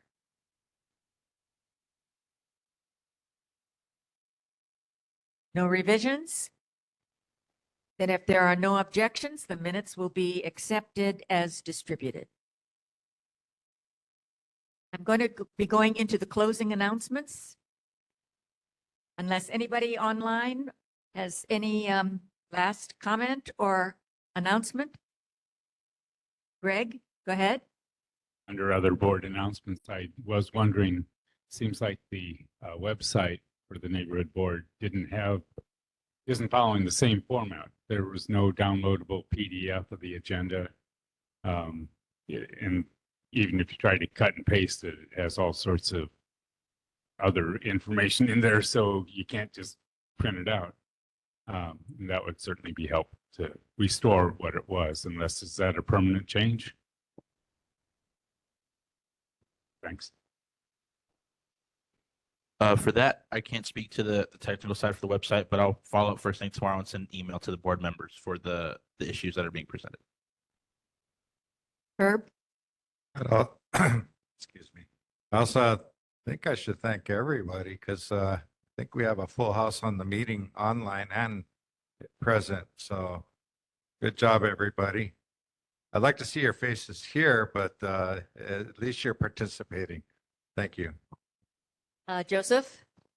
Can you remind me if we made a decision on the December meeting? I know we had talked a few months back. The entire board agreed that the neighborhood board would recess in December. So we will have no meeting in December. This is a traditional thing. So no meeting in December. So November 26th, I think it is. Oh, Yes. it was the summer month that we were considering because of December. I see. I think I got that mixed up. Yeah, okay. Yeah, we decided that even though attendance might be small during the summer months, we would still hold a meeting because there's too much information that the community needs to be aware of. Yes, Herb? Yeah, one more thing. I've been waiting for this commitment schools thing. It'd be good for everybody here to get people to that meeting. I really think so because they're coming with plans for all over Hawaii Kai, and be good for them to see the concern of that. You know, I'm talking next door apps, you know, whatever, all your friends and family who are interested to be here for that meeting. Thank you. Is that November? Yes, our November meeting, they will be coming here. They're going to be on the agenda. Yes, Okay, I'm going to thanks. be putting them down as the first presentation at the November meeting. Okay, and let me also echo Herb's comment. Thank you all board members for being present tonight. We have 100% attendance. That's great. Okay, the next regular meeting of the Hawaii Kai Neighborhood Board is on Tuesday, November 26 at 7 o'clock at the Hahaione Elementary School cafeteria and on WebEx. The Hawaii Kai Neighborhood Board regular meetings are cablecast on Olelo Channel 49 on the second Monday of the following month at 9 p.m. and repeating on that following month's third Friday at 7 a.m.